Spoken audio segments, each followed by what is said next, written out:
Hi guys. Tonight we travel back tens of thousands of years to a world where the stars are the only streetlights and the night wind is not just cold but dangerous. You step outside your shelter of rock and smell the sharp frost in the air. Somewhere in the dark, a wolf howls, the sound long and hollow, rolling across the frozen plain. You can almost feel your breath turning to ice in front of your face. There is no hum of electricity, no crackling fireplace, no cozy blanket waiting by the couch. Only the thin layer of hide across your shoulders. You probably would not survive this night. So, before you get comfortable, take a moment to like the video and subscribe, but only if you genuinely enjoy what I do here. And tell me in the comments where you are listening from and what time it is there. Now, dim the lights and imagine yourself in that world before comfort, before heat, before anyone truly understood how to make fire stay alive through the night. The air bites your fingers as you pull the animal skin tighter around your body. You move through the darkness toward a rocky overhang, hoping the wind will ease. The ground crunches beneath your feet, frozen mud and grass stiff like glass. The stars above are brutal in their clarity, glittering like shards of ice. Every sound is magnified in this vast emptiness, the rustle of dry leaves, the distant grunt of a reindeer herd, the sigh of your own tired lungs. You crouch at the mouth of a shallow cave, your body trembling as if the earth itself is shaking. Inside, shadows move, not monsters, but your people. A small band of early humans, huddled together, wrapped in the pelts of wolves and bears, sharing what little warmth they can. One child coughs, the sound echoing softly off the stone walls. A woman beside you shivers in her sleep, her breath visible even in the dark. This is how it begins, this long story of warmth and survival. You might think the discovery of fire solved everything, but for countless generations before that, people had to face nights like this with nothing more than ingenuity, body heat, and stubbornness. Historians still argue whether these early humans truly lacked fire or simply failed to keep it alive during deep winters. The evidence is thin, scattered across layers of ash, bones, and soot that tell a story both impressive and tragic. Imagine your own body in that world. You have no fireplace, no chimney, no matches, no metal tools. What you have instead is the knowledge of where to hide from the wind. You have instinct, the sense that the south side of a slope stays warmer, that dry grass stuffed into your clothing can trap air and heat. You learn to breathe through your nose to keep warmth inside. Your body becomes the tool, and survival becomes an art. The smell inside the cave is heavy with animal fat and damp stone. Everyone presses closer, forming a small wall of bodies. It is awkward, sweaty, but essential. You feel the heat of others against your skin, a quiet reminder that warmth is not just a luxury but a shared act. Some modern researchers call this thermal cooperation, the way early humans instinctively shared body heat to preserve energy. It is not so different from penguins huddling together in Antarctica today. Outside, snow begins to fall in silence, thick flakes drifting down like feathers. The world softens, and even the wolves grow quiet. You think of how strange this must have felt the first time the temperature dropped and the earth seemed to turn against its own inhabitants. You close your eyes and imagine the prehistoric mind at work, trying to understand why breath turned to clouds, why fingertips burned with pain, why the sun abandoned the horizon so early. Maybe, somewhere deep inside, fear turned into wonder. There are no words for winter yet, no calendars to mark its length, only the experience, the chill that crawls up your spine, the hunger that tightens your stomach, the joy when the sky brightens again. And yet, in that endless struggle, humanity learned patience. You can almost hear the lesson whispering through the centuries. Warmth is fleeting, but endurance is forever. A mainstream historical fact tells us that some Neanderthal sites show traces of seasonal adaptation, thicker clothing, deep shelters, and communal sleeping pits lined with moss. They were not primitive fools, they were problem solvers in furs. And one quirky detail still fascinates scientists. traces of burned animal bones that might not have come from campfires at all, but from using slow, smouldering dung piles to warm shelters indirectly. It is as if they were experimenting with chemistry without knowing it. You sit quietly in the half-dark, imagining the hum of breath and heartbeat blending into one rhythm. The icy air outside presses against the cave walls, testing for weaknesses, while inside, the warmth of human life fights back, silent but fierce. Maybe that battle between cold and body heat is what defined us. Maybe that is where courage was born, not in war, not in conquest, but in the quiet determination to outlast the night. The moon rises higher. Its light filters through the cave mouth, silver and blue, touching the faces of the sleeping group. You notice how peaceful they look despite the danger.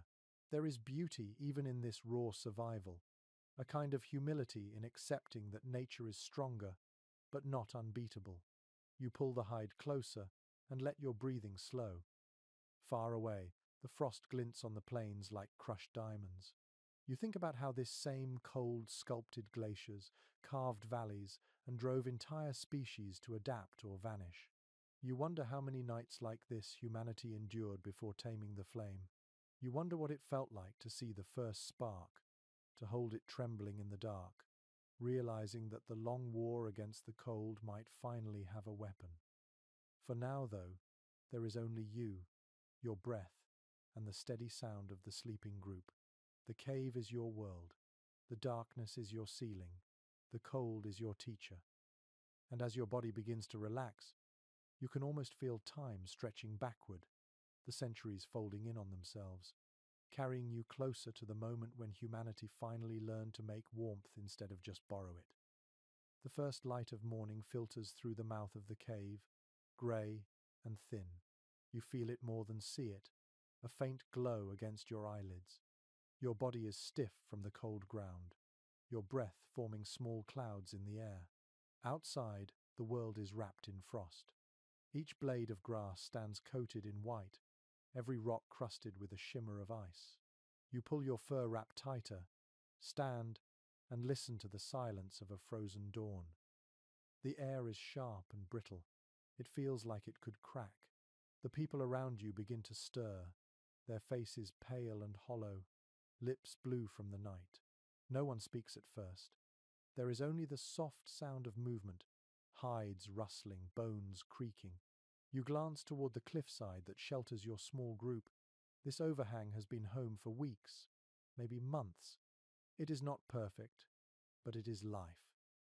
The wind rolls over the open plain like a slow wave, and the rock face breaks it just enough to make sleep possible. Caves, cliffs, and hollows are the first shelters of the human story. You imagine generations choosing them for safety, warmth, and the illusion of permanence.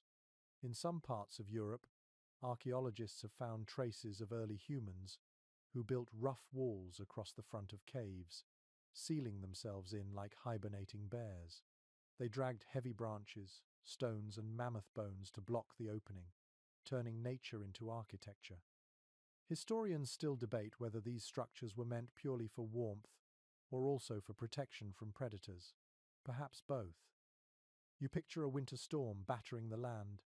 The wind shrieks through the trees, snow flies sideways, and the temperature drops low enough to freeze breath mid-air. Inside the cave, people press closer together, wrapped in hides. The floor is layered with dry grass, moss, and leaves that crackle softly as bodies shift. The cave smells of damp fur and old smoke.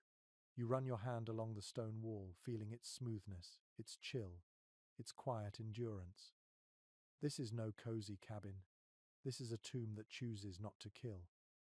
Then you step outside and see the others building something new. They are not waiting for caves anymore. They are inventing their own kind of home. On the open plain, bones of great animals rise like pillars. Mammoth ribs curve overhead, tusks form arches, and hides stretch across them to make walls. You can almost hear the slow creak of sinew cords pulled tight. The wind hisses, but it cannot get in. You watch the small structure take shape, half art and half desperation. There is a mainstream historical fact that remains astonishing. In Eastern Europe, Some Ice Age communities built entire houses out of mammoth bones, arranged in circles up to 6 meters wide. The bones were stacked and interlocked, covered with hides and packed with snow for insulation. Inside, archaeologists found tools, ornaments, and sleeping pits. They even discovered small piles of powdered red ochre, perhaps used to decorate or bless the shelter. Imagine the eerie beauty of that, living inside the skeleton of a giant animal that once ruled the plains. One quirky detail that still puzzles scientists is how these people managed to transport such massive bones. Some think they scavenged carcasses left by cold or disease. Others believe they hunted and planned for construction months in advance. Maybe the truth lies somewhere between practicality and reverence. Building a home from a mammoth might have felt like borrowing its strength. You walk closer to one of these shelters in your mind. The hide walls ripple gently as wind passes outside. Inside, the air feels trapped and warmer. The faint smell of animal fat seeps into everything. A mother sits near the center, sharpening a tool from reindeer antler, while a child plays with a small carved figure in the dirt. The space feels alive. In that moment, the difference between cave and house disappears. It is not the material that matters. It is the feeling of safety. Historians still argue whether these bone huts were year-round homes or seasonal refuges. Some evidence suggests families returned each winter, rebuilding and reusing the same spots. Others believe they were temporary, built during hunts when herds migrated north. Either way, the pattern is clear. Humanity was learning to master its environment, one clever trick at a time. You can almost sense the spark of architecture flickering to life in their minds. You move through the site as though walking through time. Everywhere you look, survival leaves fingerprints, small piles of stone tools, patches of ash, broken bones with marrow scraped clean. You wonder how it felt to wake up each morning and decide which danger mattered more, the cold, the hunger, or the unknown. You wonder what it was like to look at the endless snow and imagine the warmth of a sun that never seemed to rise high enough. The wind changes, carrying the faint sound of cracking ice from the nearby river. You can picture a small group walking there now, wrapped in hides, dragging branches to repair their shelter. Their footprints leave dark impressions in the snow, each one a small act of defiance.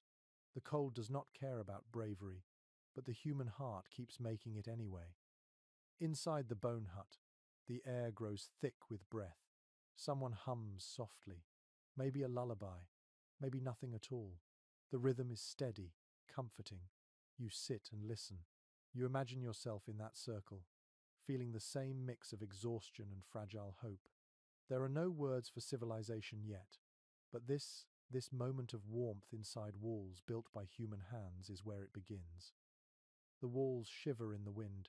A few flakes of snow drift in through the seams, melting on warm skin.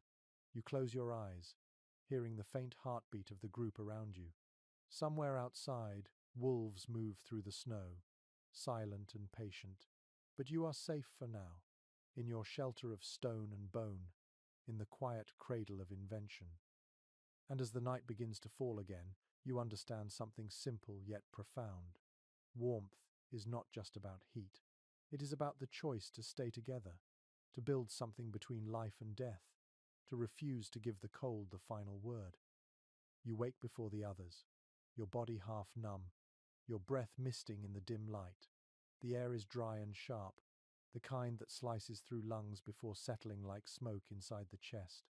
You pull your hide tighter and glance around. Shapes stir in the half-dark, bodies tangled together in a heap of survival. It is not elegant, but it works. Heat clings to you like a loyal ghost. As you stretch your legs, you notice how the bodies closest to the center of the group are always the warmest. Those on the outside shiver first, their skin paling, their movements sluggish.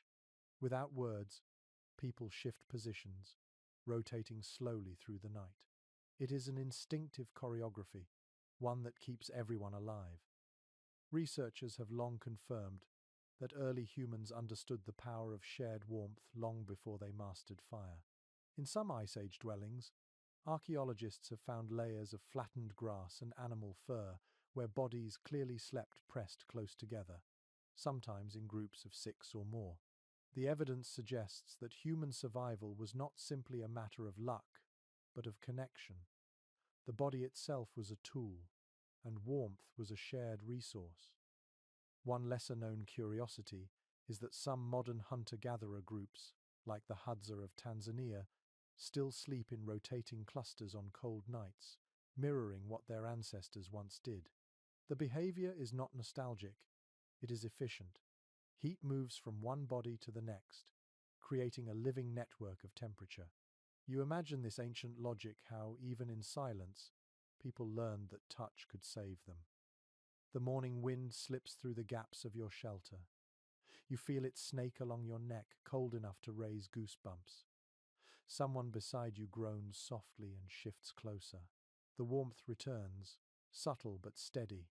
You realize how deeply social warmth is, how it links breath to breath, life to life. Debate continues among researchers about whether early humans developed specialized sleeping formations intentionally or by accident. Some argue it was trial and error. Others believe it was learned behavior passed down through observation. Whatever the truth, the result is clear. Shared body heat became a primitive but powerful defense against extinction. You think of how animals still use this same trick. Penguins huddle in great circles, taking turns on the outside. Wolves curl around one another. Even small rodents form heat balls during frost. You wonder if, in some unspoken way, humanity borrowed its wisdom from the beasts it watched. The line between human and animal was not yet thick. It was porous, blurred, and practical. Outside the cave, the sun peaks weakly above the horizon, spilling pale light across the snow. The world seems empty, but it is alive with quiet motion. Steam rises from a herd of bison in the distance. Ravens circle overhead, their cries echoing through the frozen air. You step outside, feeling the warmth of sleep fade as the cold claims your skin again. You rub your arms, stamping your feet, trying to stir heat from inside yourself. You begin to understand the hidden genius of this ancient world. Before inventions, before tools, the first defense was cooperation. No hero survives the cold alone. Inside, a mother wraps her child in a blanket of fox fur, holding the small body against her chest. The child stirs, sighs, and falls back asleep, tiny hands gripping the edge of the fur. You smile at the scene. It is tender, timeless. Even now, millennia later, people still cradle one another in winter, still share blankets, still rely on the warmth of someone nearby. The question still puzzles modern archaeology.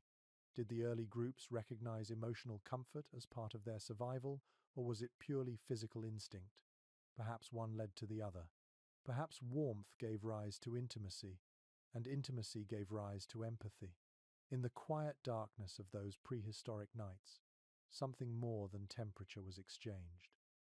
You imagine the slow rhythm of breathing, the soft press of bodies under layers of hide, the heartbeat of a small group learning to be more than animals. Warmth becomes not just survival but belonging. The cold outside becomes the border between us and them, between home and oblivion. Later that morning, the group gathers near the edge of the plain, faces turned toward the faint sun. They absorb what little heat it offers, faces calm, eyes half closed. No one speaks, but the bond between them is visible. The body is more than a vessel, it is a shelter for others. You look around at the landscape stretching endlessly in all directions. The world seems vast and indifferent, but within that indifference, humanity learned the most precious lesson, to depend on one another. Not through speech, not through belief, but through skin and warmth and shared breath. The cold will always return. The wind will always find new ways to creep in. But as long as people stay close, as long as bodies lean together, there is a small circle of defiance glowing in the dark. And in that fragile, flickering circle, the story of human compassion quietly begins. The cold bites harder today. You wake with frost forming along the edges of your fur wrap and feel the stiffness in your hands as you flex your fingers. The air smells faintly of wet animal hide and the ashes of a long-dead ember. Someone nearby sneezes, a small echo in the vast silence of the cave. You pull your covering tighter and feel the rough texture of the hide against your cheek. It is warm enough to keep you alive, but barely. Outside, the world is still locked in ice. The trees glitter like frozen bones, their branches heavy with frost. The sky hangs low, pale and endless. You think about the miracle that you are even here, breathing, awake, and clothed. There was a time when early humans had nothing more than scraps of fur scavenged from carcasses.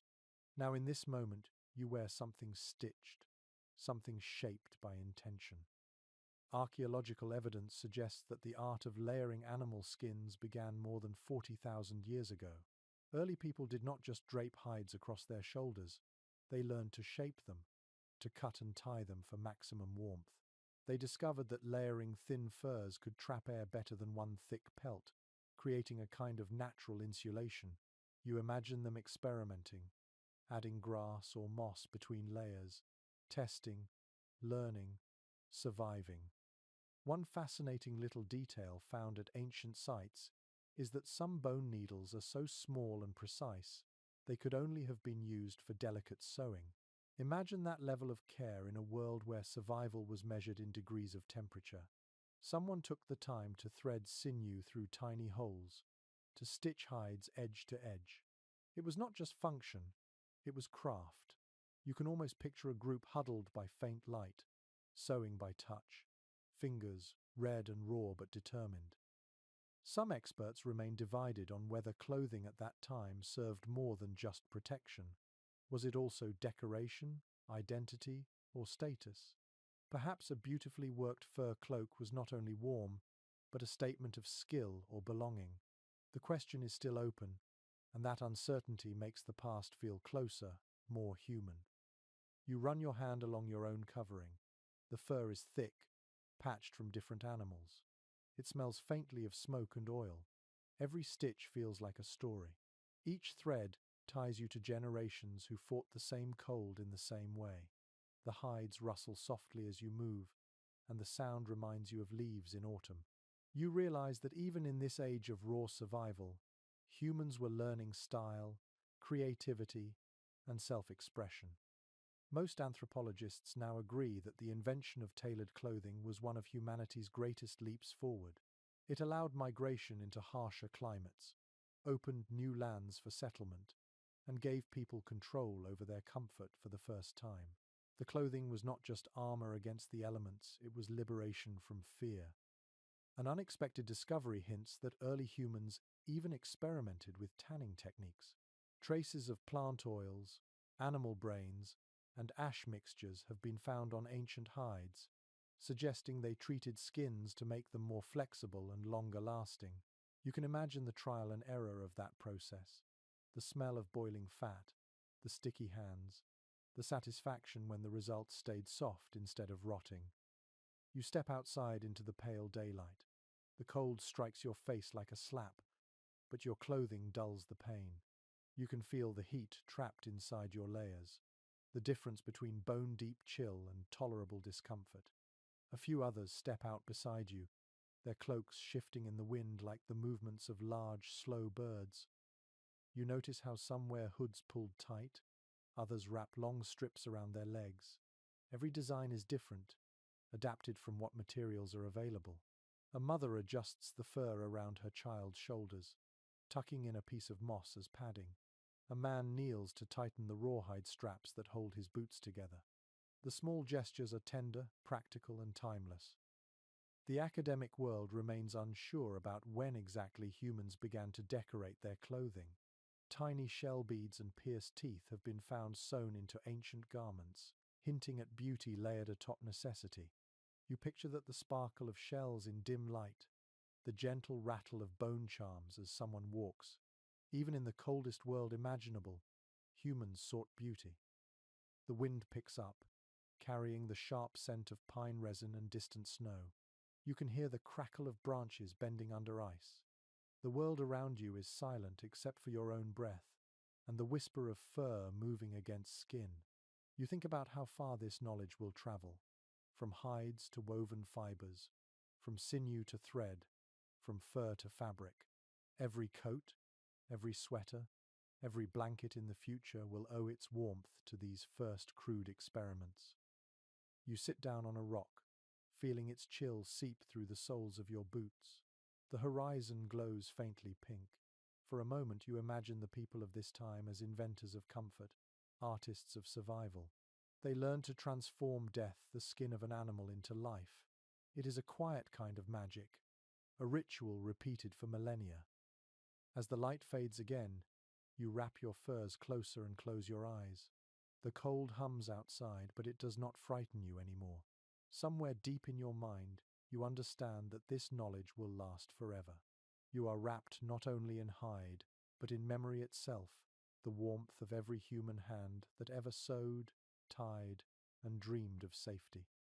You wake to the sound of wind scraping across the ground above your shelter. The air is heavy with the smell of damp soil, and your body aches from sleeping in a tight space. When you stretch, your fingertips touch cold stone and packed earth. You are underground, where the world is quieter and strangely alive. The walls around you breathe moisture, and tiny drops of water slide down in slow rhythm. You crawl toward the entrance, and light filters in through the narrow tunnel. The transition from darkness to grey dawn makes your eyes water. You squint, stepping out into the cold morning. Snow glitters across the surface, but your little pit house feels warm behind you. The cold hits your face, and you instantly understand why people chose to dig into the ground. Below the frost, the earth keeps a secret: it holds heat. Archaeological evidence suggests that some of the earliest human shelters were pits dug into the soil, lined with animal skins, and roofed with branches and turf. These were not just holes in the ground, but deliberate constructions designed to trap warmth and block wind. Researchers have even found traces of grass bedding and burned stone fragments inside such shelters, proving that people understood how to use the steady temperature of the earth to their advantage. A small but fascinating detail from one site in Ukraine shows that the floor of an ancient pit dwelling was slightly sloped, perhaps to allow melted snow or rainwater to drain away. That means design thinking was already alive in a world without blueprints or rulers. Every decision, from slope to depth, mattered. The difference between a clever pit and a careless one could mean life or death. No one fully agrees yet on how these underground shelters were built. Some specialists believe groups dug them before winter and returned each year, while others think they were emergency refuges during severe storms. The question lingers because the evidence is subtle: traces of footprints, soil layers, and fragile debris hinting at lives, lived and lost. Whatever the truth, the ingenuity is clear. These early humans turned the planet itself into their blanket. You duck back inside and feel how the air changes immediately. The sound of the wind fades into a dull hum. The walls radiate a soft, steady heat, faint but comforting. The ceiling is low, forcing you to crouch, but that closeness traps warmth.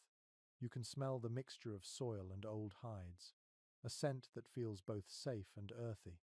It reminds you of the smell after rain, when the ground exhales life. Someone beside you adjusts a wall panel made of woven sticks. Light seeps through the gaps in tiny golden stripes. The glow makes the space feel alive. A mother hums quietly, the sound vibrating softly in the small chamber. You listen, realizing that this is more than shelter, it is a cocoon. You are surrounded by the living warmth of soil, protected by the same earth that holds seeds, bones, and memory. Excavations have shown clear traces of underground homes even in regions once thought too cold for human life. In Siberia and northern Europe, people dug deep chambers and lined them with mammoth bones or thick turf.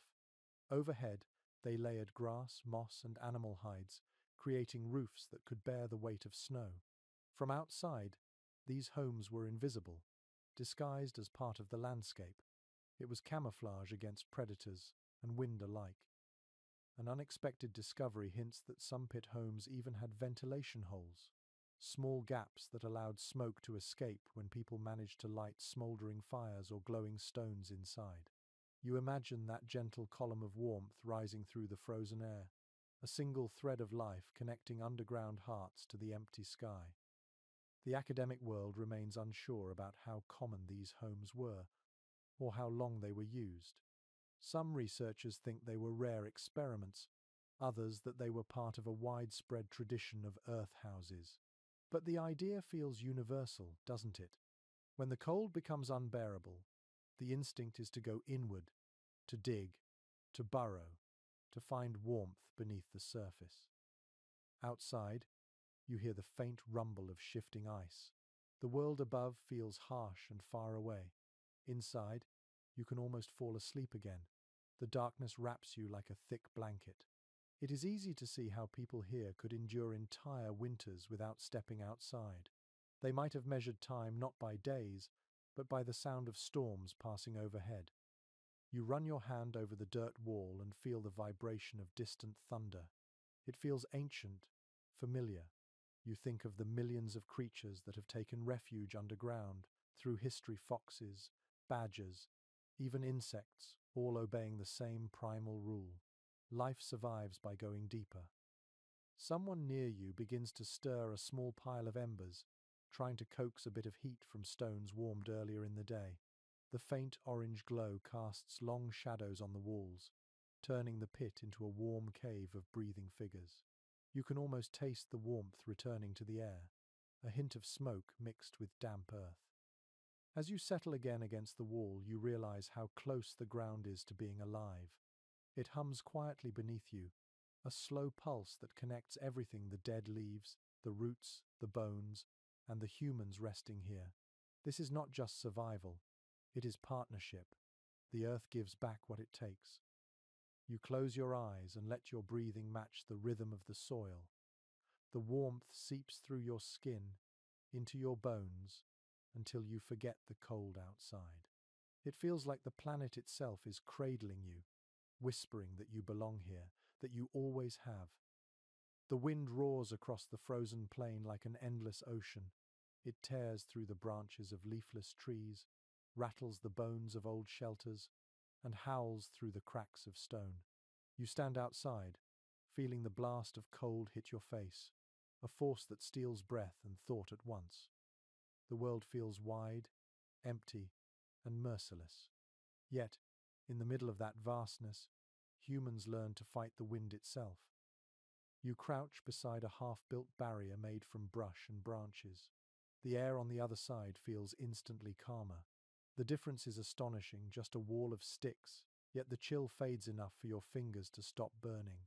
This is how it began, the quiet genius of deflecting wind instead of trying to stop it. Excavations have shown clear traces of windbreaks around prehistoric campsites. In tundra regions, people arranged mammoth ribs, driftwood, or bundles of reeds in semicircles, shaping small protected pockets where fires could last longer or bodies could rest without freezing. These fragile barriers were not houses, but they changed everything. They turned open wilderness into something human-sized. One unusual finding from a site in central Russia shows curved lines of upright tusks arranged in patterns that would have redirected prevailing winds. It was engineering born of instinct. The builders probably had no words for aerodynamics, yet they understood that air moved like water, something that could be guided, slowed, even softened. The debate continues among researchers about whether these windbreaks were permanent or temporary. Some think people rebuilt them every year as they followed herds. Others believe they stood for generations, small monuments of survival. The truth is likely both. In this ancient rhythm of migration, nothing lasted forever, but some ideas were too useful to forget. You pick up a handful of dried grass and watch how it bends in the breeze. The blades tilt but do not break. You weave them together, then press them into the gaps of your shelter. The motion is meditative, the kind of repetitive work that warms the mind even when the air cuts at your skin. The smell of the dried grass is faintly sweet, almost comforting. A strange little clue tells us that even snow itself became a tool. In some northern sites, researchers have found ring-shaped mounds that appear to be the remains of early snow shelters, packed tight to block wind. Snow, though deadly, could also insulate. Inside such a barrier, the air would be surprisingly mild, hovering just below freezing instead of plummeting to lethal lows. To a prehistoric traveler, that difference was the border between life and death. You picture yourself standing inside one of those snow circles. The wind outside is a furious blur, but within the ring there is peace. The air feels heavy, still, almost sacred. The sound of the blizzard dulls to a whisper, like the ocean heard from inside a shell. You breathe, and for a moment, the world stops trying to kill you. Some experts remain divided on whether these simple barriers led directly to the first enclosed huts. It is tempting to think so. The logic is the same. Divide space, control air, create warmth. Each stick, bone, and clump of snow was a piece of architecture's earliest language, and all of it began with the simple idea that air could be tamed. You look around at your companions, each busy in quiet work. One lashes together branches with sinew, another digs a trench to keep water from pooling. A child gathers handfuls of moss to fill the cracks. No one commands, everyone simply understands. The harmony feels ancient, almost instinctive. Survival is a communal art form. Most anthropologists now agree that cooperation in shelter building was as vital as hunting or tool-making. A single person could not erect these defenses alone. It took hands, voices, and patience. You imagine the soft murmurs, the rhythm of breathing, the muted laughter that sometimes rose between gusts of wind. Even in the hardest times, the work itself was a kind of warmth. As night falls, you step inside the completed shelter. The wind still moans outside, but inside there is quiet. The walls of brush and bone flex and creak, alive with the motion of air, yet they hold firm. You can hear the faint beating of your heart and the breathing of others. The air smells of wood, hide, and hope.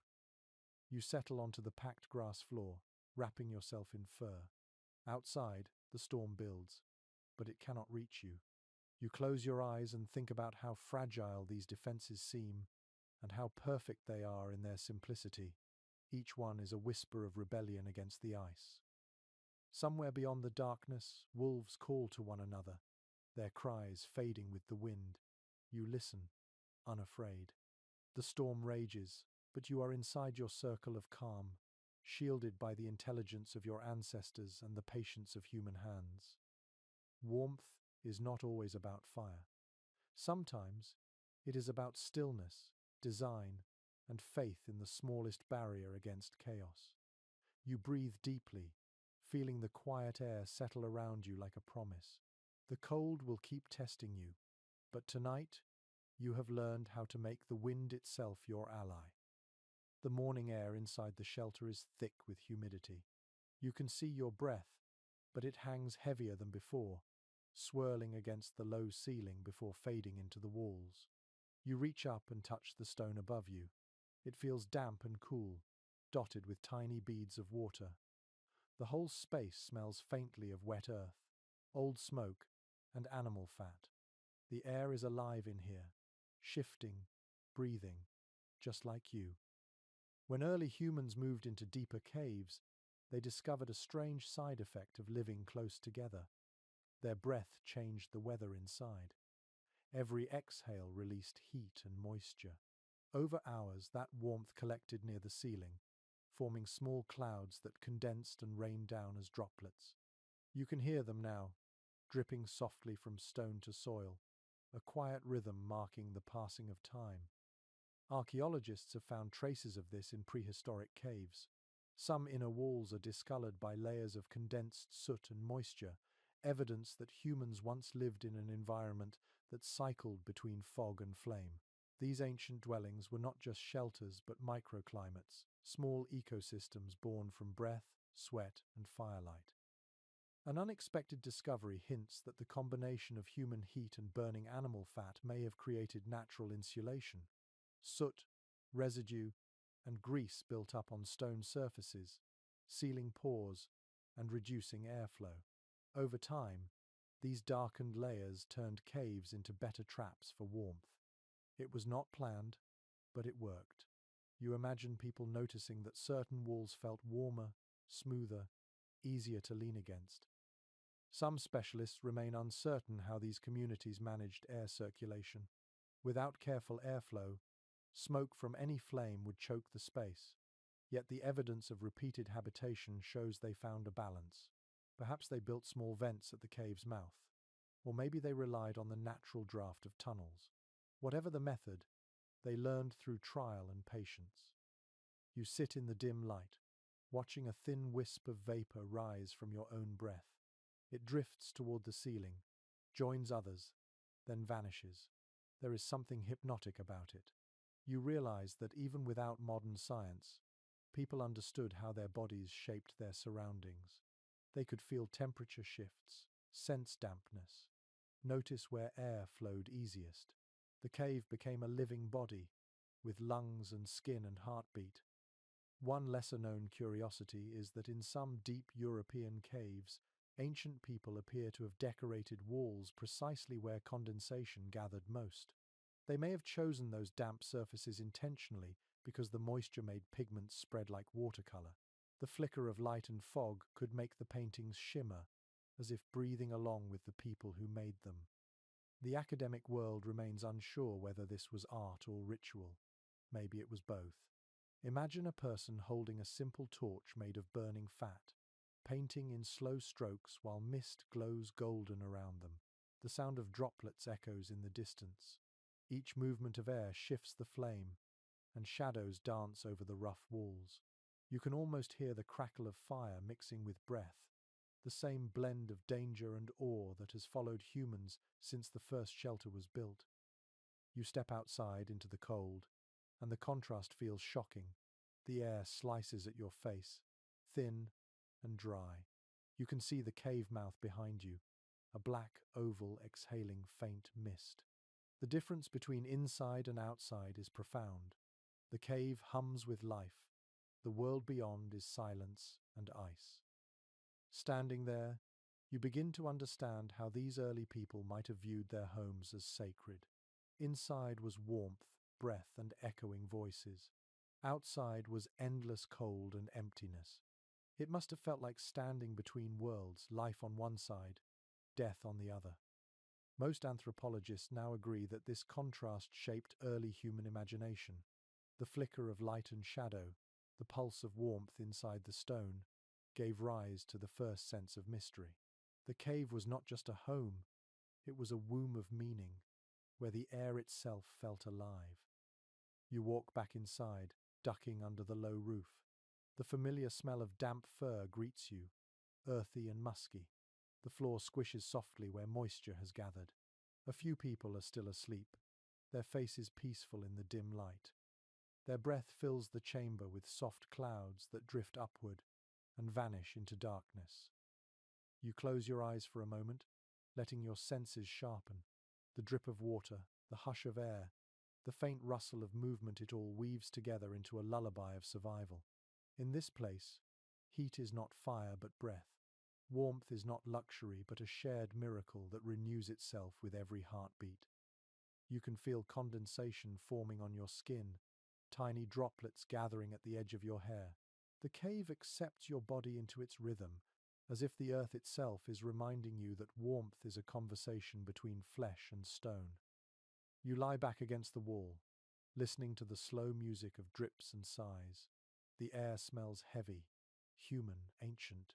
You let yourself drift, breathing in time with those around you. The world outside can freeze as much as it likes. In here, the warmth of breath and stone will hold until dawn.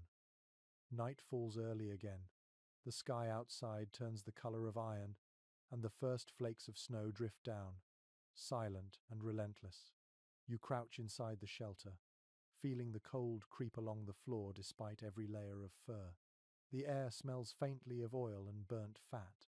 In the corner, a few stones glow faintly red.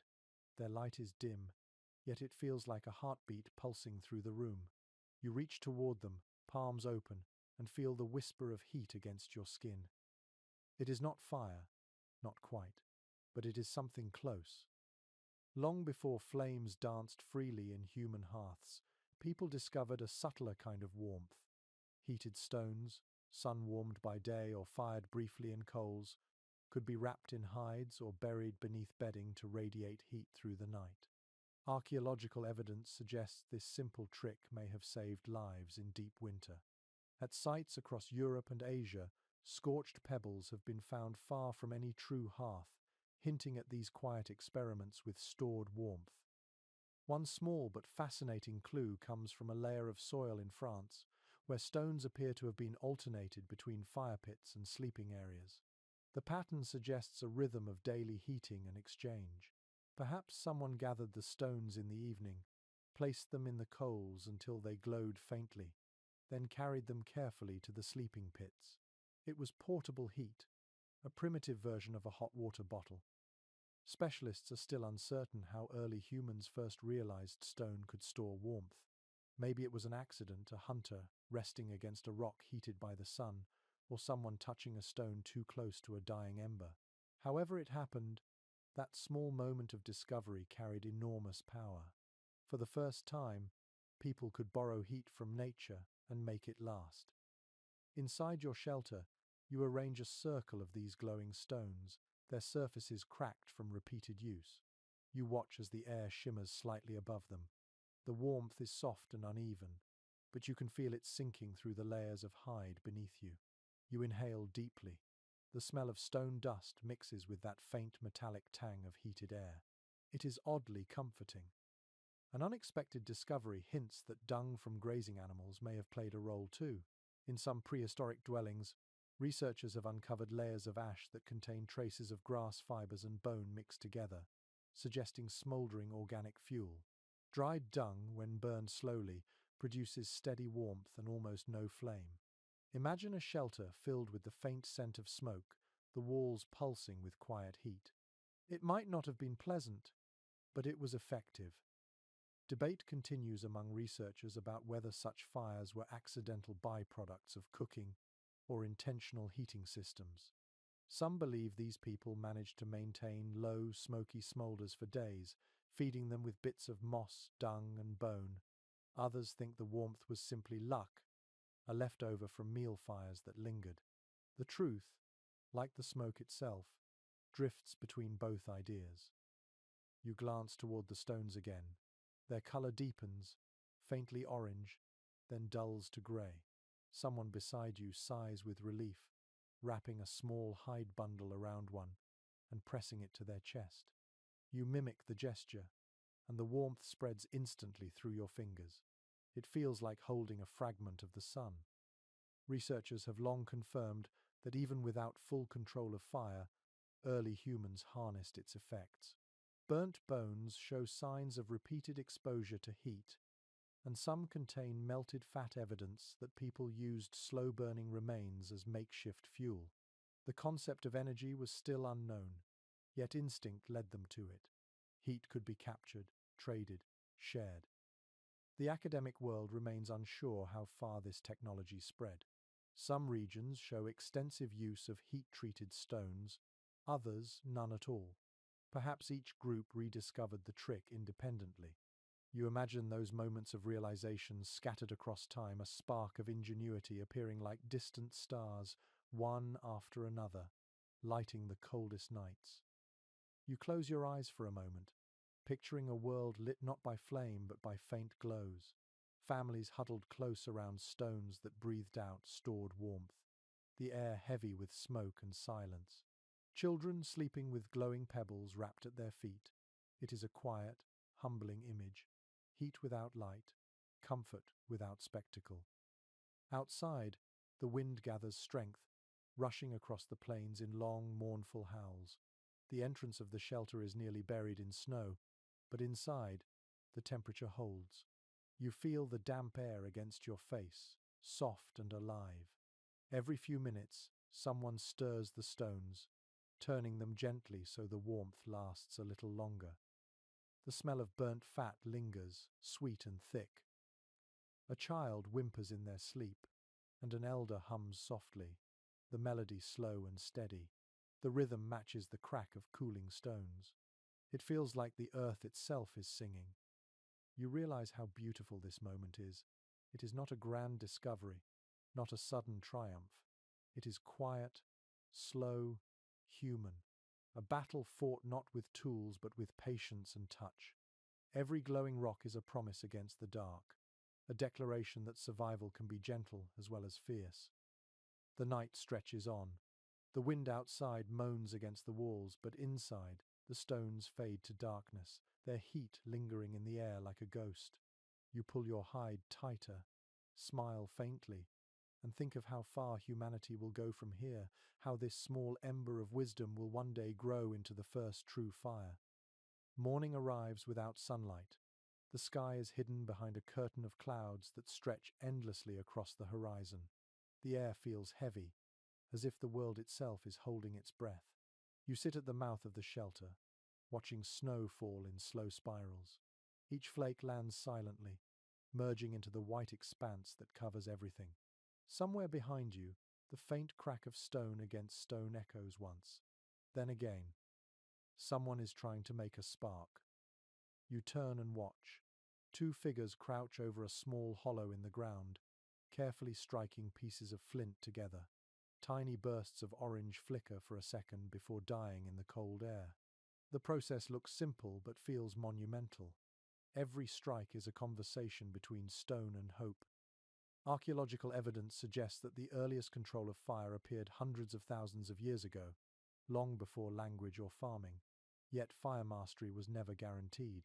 Many groups lost the ability to make it and had to borrow flames from natural sources, lightning strikes, volcanic eruptions, even smoldering trees hit by storms. To have fire was to borrow the sky's power, and to lose it was to fall back into the dark. A strange little clue tells us that even after discovering how to start fires, some early humans may have gone entire seasons without them. Ash layers appear in alternating bands in ancient caves, suggesting long stretches of cold habitation followed by brief, fiery bursts. It seems that fire came and went, a fragile companion rather than a loyal friend. Specialists are still uncertain how exactly fire-making knowledge spread. Was it taught from parent to child, or rediscovered again and again by different groups? The evidence points both ways. Each culture developed its own tricks, flint and pyrite sparks in one place, friction fire with wood in another. Perhaps every rediscovery felt like magic reborn. Inside your shelter, the two figures persist. One bends close to the flint and strikes again. This time, a spark catches on a nest of dry moss and hair. You hold your breath. A thread of smoke rises, thin and ghostly. The group leans closer, faces glowing with anticipation.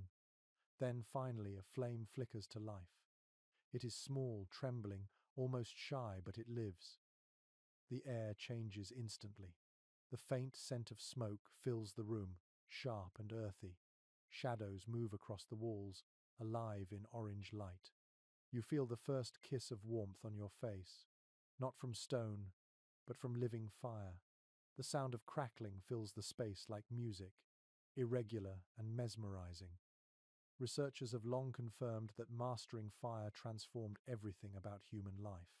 It lengthened days, protected against predators, and made food safer to eat. But more than that, it changed the way people saw the world. Fire was no longer a threat to flee, but a tool to command. The cold outside could be pushed back with a single spark. An unexpected discovery hints that once people learned to carry embers safely, fire became portable. Archaeologists have found traces of charred wood wrapped in animal skin, preserved like treasure. Imagine a group traveling across frozen plains, guarding that tiny glow like a heartbeat. The ember became a living thing, a companion as sacred as water. The debate continues among researchers about why fire use sometimes disappeared from certain regions. Perhaps storms or migrations scattered knowledge, or maybe strict social customs limited who could tend the flame. Some even speculate that fire held such spiritual weight that its making was reserved for ritual, not daily use. Whatever the cause, fire was never simply a tool, it was a fragile inheritance. You stare into the small blaze now crackling before you. The light wavers on the faces of those around you, revealing a mix of wonder and relief. The flames twist and dance as if aware of their own importance. Heat radiates outward, softening the frozen air. You stretch your hands toward it, feeling the sting of warmth against skin that had forgotten the sensation. Most anthropologists now agree that this moment, the reliable control of fire, was one of the great turning points in human evolution. It reshaped diet, sleep, and society. The night was no longer endless. The cave was no longer a prison. Heat and light had become companions instead of miracles. You close your eyes for a moment and listen to the sounds of the new fire. It pops softly as sap bursts inside the wood. The smell of smoke curls through the air, blending with the damp scent of earth and hide. A few sparks drift upward, vanishing into the shadows above. Around you, people settle closer, their faces glowing, their voices low and peaceful. The firelight plays tricks on the walls, turning shadows into movement. It feels alive, almost thinking. You understand why early humans might have believed flames carried spirits, why they whispered to it, fed it, guarded it. In the dark, it feels more than real, it feels divine. You reach out with a stick, nudging one of the coals, watching it break apart into smaller glowing fragments. The warmth deepens, spreading across the floor. You smile faintly. For the first time in what feels like forever, the cold seems distant, manageable, small. The flame has chosen to stay, and with it, the long war against the ice begins to turn. The smell of cooked meat fills the air. It is rich, smoky, and strangely sweet. You watch as fat drips from a slab of meat onto the coals, sizzling and hissing, sending tiny sparks upward. The people around you sit in silence, eyes fixed on the fire, mesmerized by the flicker of orange against their faces. For the first time, they can eat without fear of frozen jaws or raw cold pressing against their bones. Warmth now comes not only from fire but from food itself. Researchers have long confirmed that once humans began to master cooking, they unlocked more energy from every bite. Heat broke down fibers and fat, making nutrients easier to digest. It was an invisible revolution, one that fueled the brain, strengthened the body, and shortened the long winter nights of hunger. A single cooked meal could do what no blanket ever could it made. The body burn hotter from within. A small but fascinating detail found at some Ice Age sites is the presence of animal bones cracked open deliberately for marrow. That soft, greasy substance was not just food but fuel. It burned in lamps, greased skin to prevent frostbite, and added calories to empty stomachs. People learned that warmth came in many forms, from fire, from bodies, and from fat. You can almost taste it now, rich and primal, a mix of smoke and life. Some specialists remain uncertain whether humans first used fat as food or as fuel. The evidence blurs together. In some caves, shallow stone bowls hold traces of charred grease, suggesting the first primitive lamps. In others, marrow-rich bones show knife marks but no sign of cooking, perhaps chewed raw in desperation. The truth is likely both. Necessity and invention have always walked hand in hand. You reach toward the fire, holding your hands close to the heat. The glow reflects in the oily sheen of your palms, and you realize that the warmth you feel now is not just from the flames. It is spreading from inside your chest, from the food you ate earlier. Slow and steady. The meal is still working, still burning in you. Most anthropologists now agree that high-fat diets helped humans survive the harshest winters of the Ice Age. Seal fat, mammoth fat, bear fat, all of it was precious, stored in skin pouches, smeared on tools, and eaten like medicine. Fat was energy, insulation, and light all at once. To run out of it was to freeze from the inside out. An unexpected discovery hints that people may have shared these fatty foods as gifts, even before language became complex. At one ancient site, Charred bones were found carefully arranged beside sleeping pits, suggesting communal meals or offerings. Sharing fat might have been an early form of generosity, a way to strengthen social bonds through warmth and trust. Debate continues among researchers about how cooking changed human society. Did it bring people closer because they gathered around the same fire? Or did it create new hierarchies, giving control to whoever tended the flames? Perhaps it did both. The fire's circle became the first dining table, the first negotiation of hunger and kindness. You picture yourself sitting there, shoulder to shoulder with others. The warmth of the fire touches your cheeks, while the food's heat moves through your blood. The smell of roasting meat mixes with the scent of smoke and damp fur. For a moment, the night outside disappears. The cold is no longer the enemy. It is simply part of the story. Someone beside you pours melted fat over a small pile of moss and lights it. The glow is soft, steady, and golden. It flickers like a candle, pushing shadows farther back into the walls. The air feels different now, warmer, alive with the rhythm of crackles and low conversation. You watch the light reflecting in the eyes around you and think that this, perhaps, is where warmth became emotion. The academic world remains unsure whether early humans recognized firelight as comfort or sacred power.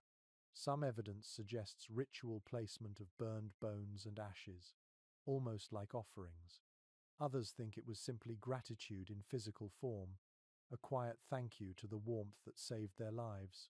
Either way, something spiritual flickered alongside the flames. You lie back, full and drowsy.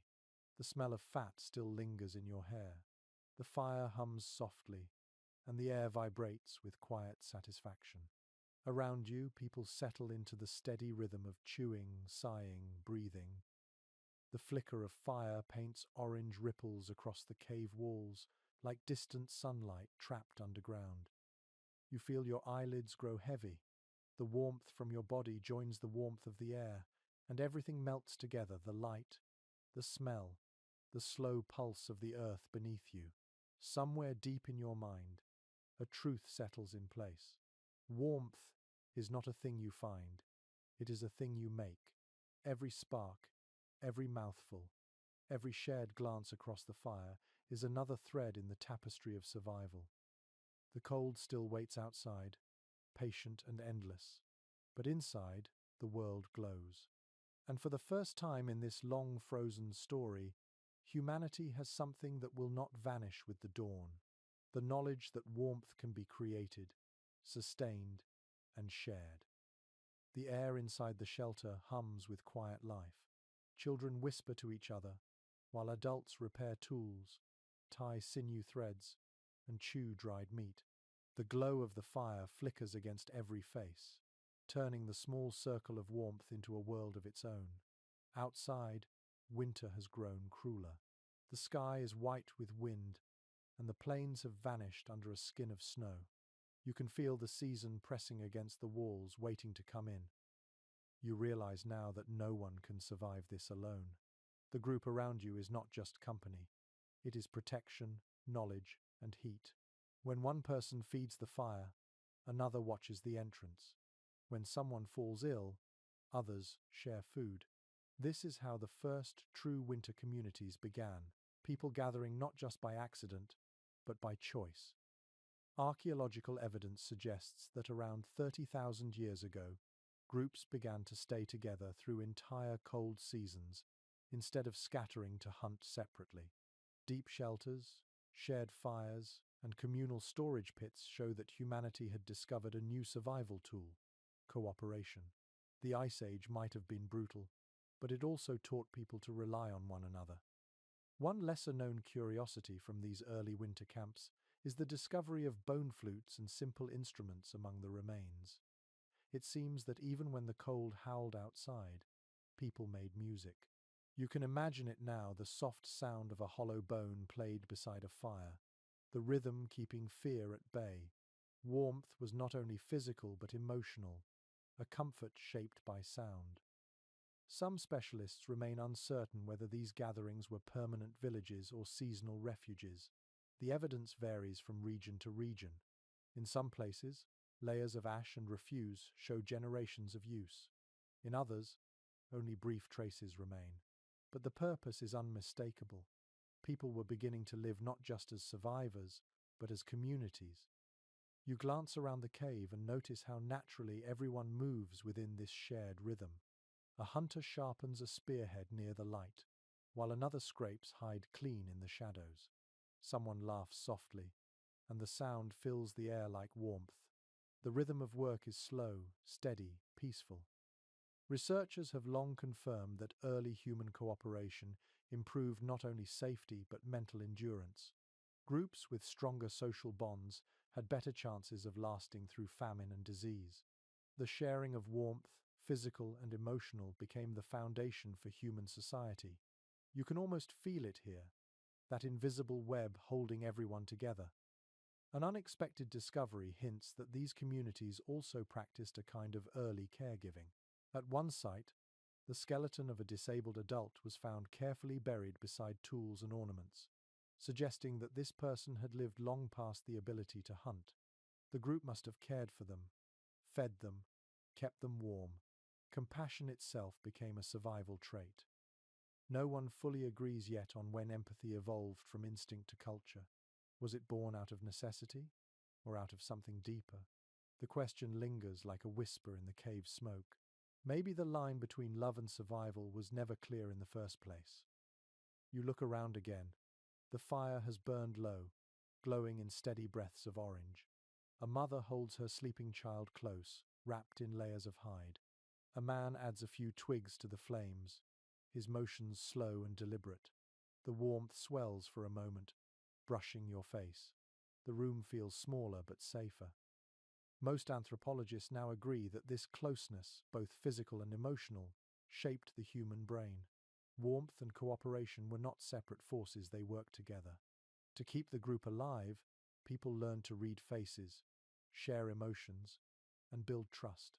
Around the fire, language itself began to take root in quiet murmurs and shared stories. The academic world remains unsure whether these early gatherings already had leaders or if decisions were made collectively. What is certain is that no one here is alone. Every breath, every spark, every act of kindness adds another layer to the invisible structure that keeps them alive. You can almost feel your own heartbeat syncing with the rhythm of the group. The air is thick with the scent of smoke and roasted fat, the soft hum of voices blending with the crackle of fire. It feels timeless, familiar, and deeply human. Outside, the wind still rages, but inside there is laughter. The cave glows with the pulse of shared warmth. You understand now that the real secret of survival was never just the fire, the shelter, or the food. It was this, the gathering of souls who chose to face the darkness together. You close your eyes and let the sounds drift over you. The murmur of speech, the rustle of hides, the faint echo of a flute. It is the first heartbeat of civilization, fragile yet unbroken, burning softly against the endless cold. The air tonight feels strange. A mist curls through the cave like a living thing, sliding along the walls and drifting into the corners where shadows wait. You can taste minerals on your tongue, a faint tang of stone and water. Every breath becomes visible in the torchlight, swirling like small ghosts that vanish into the dark. Children giggle softly, pointing at the shapes they make. One calls it a spirit, another calls it a cloud. The grown-ups only smile and nod. You realize that in this frozen world, imagination is as much a survival tool as fur or fire. The human mind fills the silence of the Ice Age with stories, and every story is a spark of warmth against the dark. Archaeological evidence suggests that even before written myths, early humans tried to explain the strange beauty of their world. Breath in cold air, steam rising from hot springs, glowing stones, and drifting fog all became symbols of invisible life. To a mind untouched by science, the world was alive with unseen forces. One fascinating clue from deep cave sites in France and Spain reveals soot patterns near cracks and crevices in the rock, as if people were speaking or singing toward the stone. Perhaps they believed voices could wake spirits that lived beneath the earth. When the breath came back as an echo, it must have felt like an answer. Debate continues among researchers about whether these rituals were spiritual acts or simply play. Some think the early artists painted and sang to pass time in the long winters, while others believe they were performing ceremonies of gratitude or protection. The truth is slippery, hidden behind thousands of years of silence. Yet even without knowing, you can feel the magic in the act itself. You step closer to the center of the cave where the fire burns low. The light flickers across damp stone, and your shadow stretches like a giant along the wall. The mist around you seems to pulse in rhythm with the flames, glowing faintly gold and red. The air smells of salt and ash, ancient and sweet. You close your eyes, breathing deeply. For a moment, the sound of dripping water becomes music. An unexpected discovery hints that hot springs might have been sacred places for early people. In regions where volcanic heat rose from the ground, caves were often carved near steam vents or pools of warm water. The meeting of cold air and warm breath would have created constant mist, shimmering with light. To the first humans, it must have looked like the earth itself was breathing. Some experts remain uncertain whether myths of spirits, gods, or ancestors began from these natural wonders, but the connection feels clear. The mixture of warmth and cold, life and death, silence and echo, it all invited imagination. You can almost hear an ancient voice explaining the mist to a frightened child. That is the soul of the mountain, keeping us warm. Most anthropologists now agree that the invention of symbolic thought, of seeing meaning in breath and steam, changed everything about how people endured hardship. Fear transformed into reverence. The unknown became something sacred instead of terrifying. It was not just the body that adapted to the cold, but the spirit. You open your eyes and watch the others sitting in silence, their faces lit by the faint orange glow. Some lean close together, whispering, while others simply watch the flickering mist. The fire's smoke curls upward, tracing spirals into the ceiling. The shapes look almost alive, twisting into patterns that vanish before they can be named. A small child reaches toward the smoke, fingers open. The mother beside them gently lowers the hand but smiles. You see tenderness there, and patience. The moment feels eternal, as if it could belong to any century. Researchers have long confirmed that early myths often began as ways to explain natural forces, lightning, wind, frost, but also as tools to teach courage. Stories gave shape to danger and turned it into something familiar. Even now, you can feel that truth humming in the air. The unknown becomes less frightening when it has a name, even if that name is whispered to a cave wall. You glance toward the cave mouth where the outside world waits, frozen and endless. The contrast between the warm mist and the bitter wind feels like a boundary between two realms. Inside is breath, light, and imagination. Outside is silence. You can understand why these people saw themselves as standing between two worlds, each dependent on the other.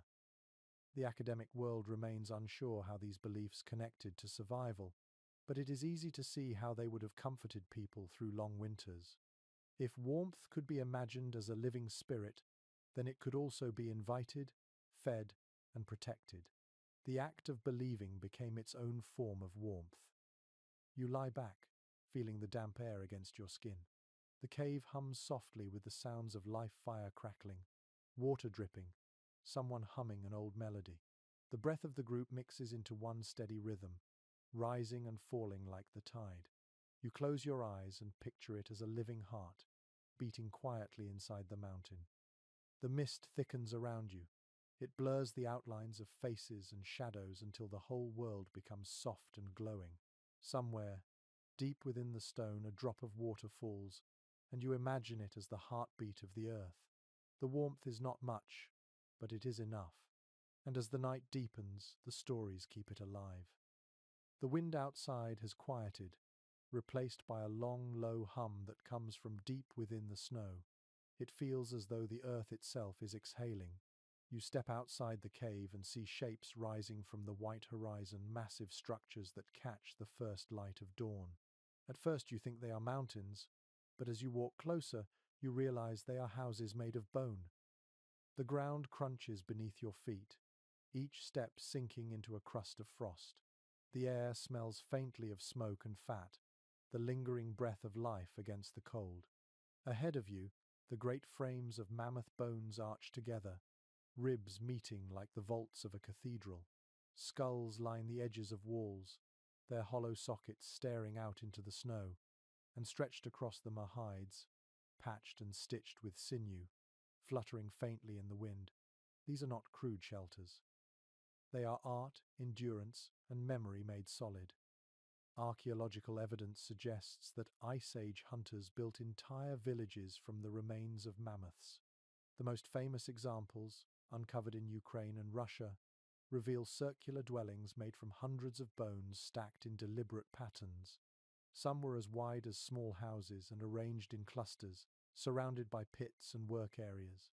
In the heart of winter, these bone mansions glowed faintly from within, lit by small fires and oil lamps. An unexpected discovery hints that the builders decorated their homes with red ochre and carvings. On some mammoth skulls, scientists have found scratches forming simple lines and spirals. Perhaps they marked territory, told stories, or honored the animals they relied on. Whatever their purpose, these marks whisper a single truth. Even surrounded by death, people sought beauty. Some experts remain uncertain how communities collected so many bones. Did they hunt entire herds or scavenge from carcasses left by the cold? The question lingers, half scientific and half poetic. You picture small groups traveling across endless ice, dragging tusks through snow, singing to keep rhythm, each bone carried by hand, each rib lifted into place with shared strength. The process itself must have felt sacred.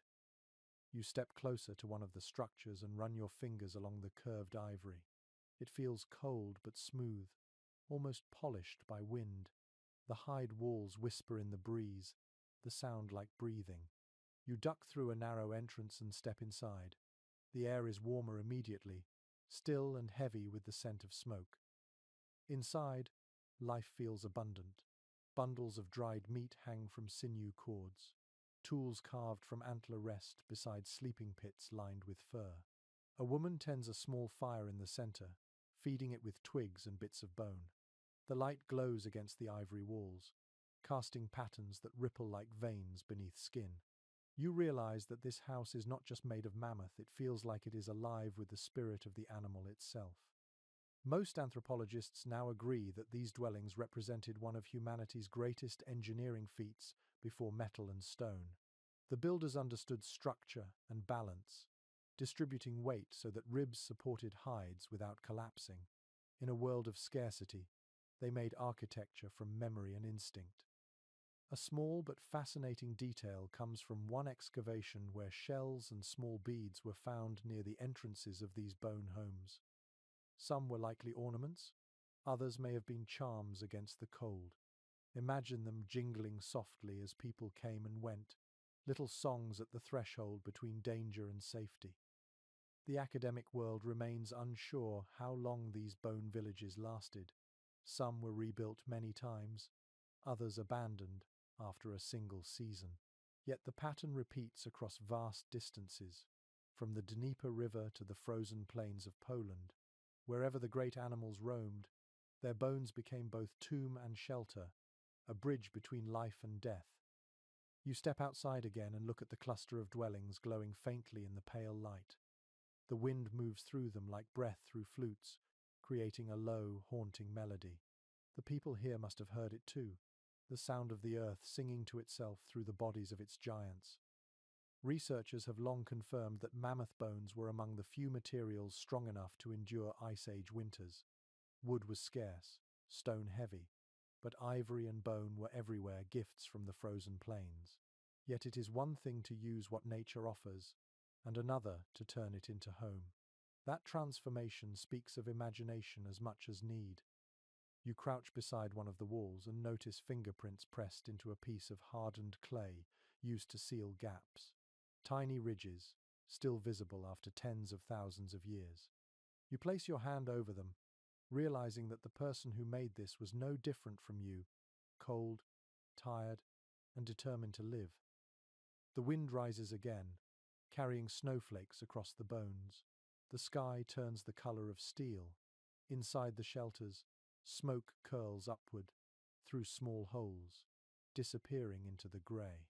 You think about how many winters these people endured, how many generations learned to build warmth from death and create light from loss. Standing there, surrounded by these ghostly mansions, you understand something profound. Survival was never just about outlasting the cold. It was about transforming it into meaning, shaping life from what seemed lifeless. The Mammoth Bone Village is not a graveyard.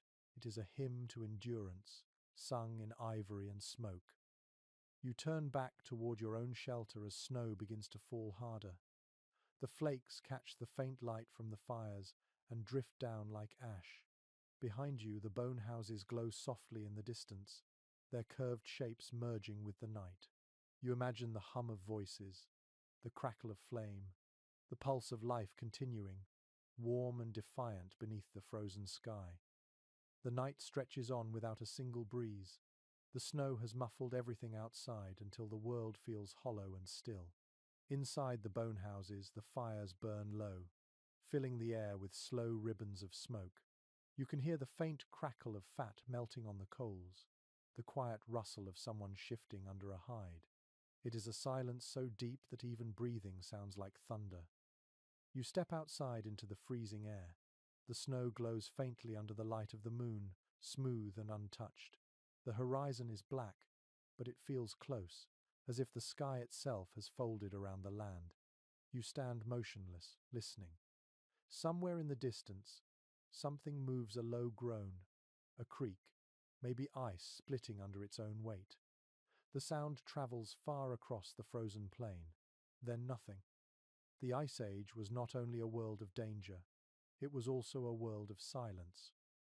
Researchers have long confirmed that dense snow and low temperatures absorb sound, turning vast landscapes into near total quiet. To live in such a place meant hearing every heartbeat, every breath, every small shift of your own body. It must have felt both peaceful and terrifying. A strange but fascinating clue comes from modern experiments in similar frozen environments. Scientists noticed that when sound disappears, the human brain compensates by amplifying internal noises, blood pulsing in the ears, bones creaking, muscles stretching. Imagine the first humans sitting awake through long nights, hearing their own hearts echoing in their heads. The cold did not just test their bodies, it tested their minds. The question still puzzles anthropologists. How did people cope with such isolation? Some evidence suggests that they created sound deliberately. At several Ice Age sites, hollow bones with holes have been found simple flutes capable of producing soft, haunting melodies. Perhaps they played them to fill the emptiness or to calm restless children. Music, in its earliest form, might have been an antidote to silence. You close your eyes and imagine it now. A single note floats through the frozen night, slow and trembling. It rises, falls, and fades. The sound feels fragile, yet it carries far, bouncing softly off the snow. Inside the shelters, people stir and smile in their sleep, comforted by the sound. Even in darkness, music can be warmth.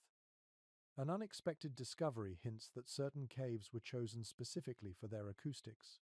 In southern France, the locations of painted animals often correspond to places where echoes are strongest. It seems that early artists painted not only with their hands but also with their ears, turning sound into part of the ritual. When they hummed or sang, the walls replied, deep and resonant. The cave itself became a voice. Most anthropologists now agree that these sensory experiences shaped human imagination. The interplay of echo, silence, and flickering firelight turned caves into theatres of meaning. The sounds of the Ice Age were few, but each one mattered. The snap of a twig could mean danger. The drip of water could mean life.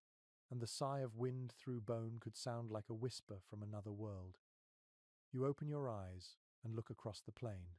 The bone houses shimmer faintly in the moonlight, their curved walls gleaming like the ribs of sleeping giants. The wind shifts, brushing past them, and the hollow skulls hum softly. The sound is eerie, beautiful, and faintly melodic. You can see how people might have believed the bones themselves could sing. Some experts remain uncertain whether this phenomenon was intentional. Did they build their homes to catch the wind's voice, or was it simply nature's accident? Either way, the result is haunting. Every gust becomes a song, every shelter an instrument. The cold world hums with quiet music. The academic world remains unsure whether sound and ritual were linked to survival directly, but the connection feels undeniable. Rhythm and melody could synchronize work, ease fear, and make long nights bearable. In a landscape where the air could kill, the voice became the only flame that never went out. You take a deep breath, letting the frozen air sting your lungs. Your breath leaves in a cloud that drifts upward, vanishing among the stars. The silence returns, but it no longer feels empty. You can almost hear the ghosts of old songs, the whispers of stories carried from fire to fire. The soundless cold has its own kind of harmony. Back inside, the warmth of the fire greets you instantly. You sit beside it, the soft crackle filling your ears. The smell of smoke and fur wraps around you. Someone hums faintly in their sleep, a tune so low it might just be a vibration. You listen, your heartbeat slowing to match its rhythm. The cave, the people, the wind, and the night all seem to merge into one slow pulse. You close your eyes and let it wash through you. This, you think, is what the Ice Age truly sounded like. Not the roar of beasts or the clash of storms, but the music of survival played in whispers, breaths, and echoes. The night holds you in its quiet arms. Outside, the snow keeps falling, soft as ash, and the world sleeps beneath it. You breathe once more and feel the silence settle over you like a blanket. The cold cannot touch you here. Inside this stillness, you have found warmth made of sound. The morning begins with the slow ache of cold air entering your lungs. Frost has crept along the edges of your shelter, weaving delicate patterns that glimmer in the weak light. You stretch, feeling your muscles tighten and release beneath the heavy layers of fur. Your body has become its own small furnace, always burning, always working. You crouch near the dying embers of last night's fire and notice the soft tremor in your hands. It is not fear, it is something older, something built into every living creature that has ever faced the cold. You start to shiver. Scientists have shown that shivering is one of the oldest and simplest defenses the body has against freezing.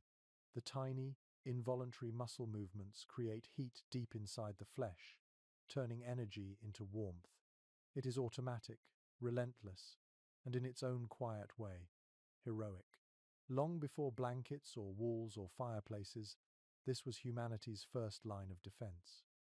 One small but fascinating observation from medical research reveals that shivering can double or even triple a person's heat output. In the Ice Age, this reflex would have meant survival through the bitterest nights. You imagine early humans wrapped in hides, their bodies shaking as one, each tremor a declaration of life against the void. Some experts remain uncertain about how well our ancient ancestors tolerated cold compared to us. The evidence is divided. Bone thickness, muscle structure, and even nasal shape suggest adaptation, yet none of it tells the full story. Perhaps their endurance was partly physical and partly mental, the quiet acceptance of cold as a companion instead of an enemy. You step outside and feel the air wrap around you like glass. The landscape stretches endlessly, white and silent. You exhale, and your breath turns to vapor, curling upward before vanishing. The sensation of cold on your skin is sharp, but strangely exhilarating. It reminds you that you are alive. Most anthropologists now agree that endurance was not just a trait but a mindset. The Ice Age did not reward strength alone. It favored patience, rhythm, and an intimate understanding of one's own body. People learned to read the signs, the color of their fingertips, the heaviness of their breath, the moment when pain became numbness. Survival was not about conquering nature, but about syncing with it. An unexpected discovery from remains found in Siberia shows thick layers of subcutaneous fat in the bones of some early humans, suggesting diets rich in meat and oils that acted as natural insulation. It was as if their bodies remembered to build walls from the inside. Fat became both food and armor, a storehouse of warmth waiting beneath the skin. The debate continues among researchers about whether this adaptation was unique to certain populations or universal. Some argue that groups living in the far north evolved slightly different metabolic rhythms, their hearts beating slower in the cold to preserve energy. Others believe it was simply habit, a lifetime of slow breathing and steady endurance. Either way, the lesson remains. Warmth begins within. You crouch to gather snow in your hands. The cold bites instantly, turning your skin pale. You let it melt and drip between your fingers, watching the droplets fall like quicksilver. The sensation is painful, but it wakes you, sharp and clear. You think about how your ancestors might have felt this same sting every morning, learning through pain where the limits of life began. A lesser-known curiosity from modern studies shows that even mild exposure to cold strengthens the heart and immune system. In ancient times, every chill, every frostbite scar might have made the survivors tougher, wiser, more attuned to the rhythms of their world. The Ice Age was not just a test, it was a teacher. Inside the shelter, the group begins to stir. You hear quiet voices, the sound of hands rubbing together, the gentle rustle of hides. The shivering starts again, a soft, collective murmur of bodies creating warmth. It feels almost musical, like the world's oldest rhythm. You join in, your muscles trembling, your body buzzing with energy. No one fully agrees yet on how long early humans could endure the cold without fire. Some believe they could last for days, relying on layers of fur and the heat of others. Others think the nights were short battles, fought hour by hour, heartbeat by heartbeat. Looking around, you can see both truths living side by side: endurance and fragility, courage and exhaustion. The academic world remains unsure how deeply this instinct shaped human evolution, but there is no denying its influence. Even today, your body remembers. Every shiver you feel on a cold morning is an echo of those ancient nights, a small, trembling reminder that warmth is not comfort, it is survival. You take a deep breath, letting the cold fill your lungs until it burns. Then you exhale slowly, watching the cloud of breath drift upward, silver in the pale light. You can almost see it merging with the ghosts of every ancestor who ever stood in this same cold, trembling and unbroken. The wind shifts.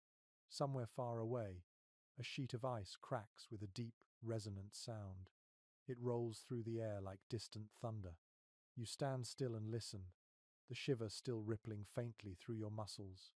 For a brief moment, you feel connected to the past, to the cold, to every human who ever refused to freeze. And as the first light of the sun breaks through the clouds, golden and thin, you realize that the cold is no longer an enemy. It is simply the mirror that proves your fire still burns. The wind has softened to a steady sigh, whispering across the open plain. You step outside and taste the morning air. It smells of frost and old smoke, sharp enough to make your teeth ache.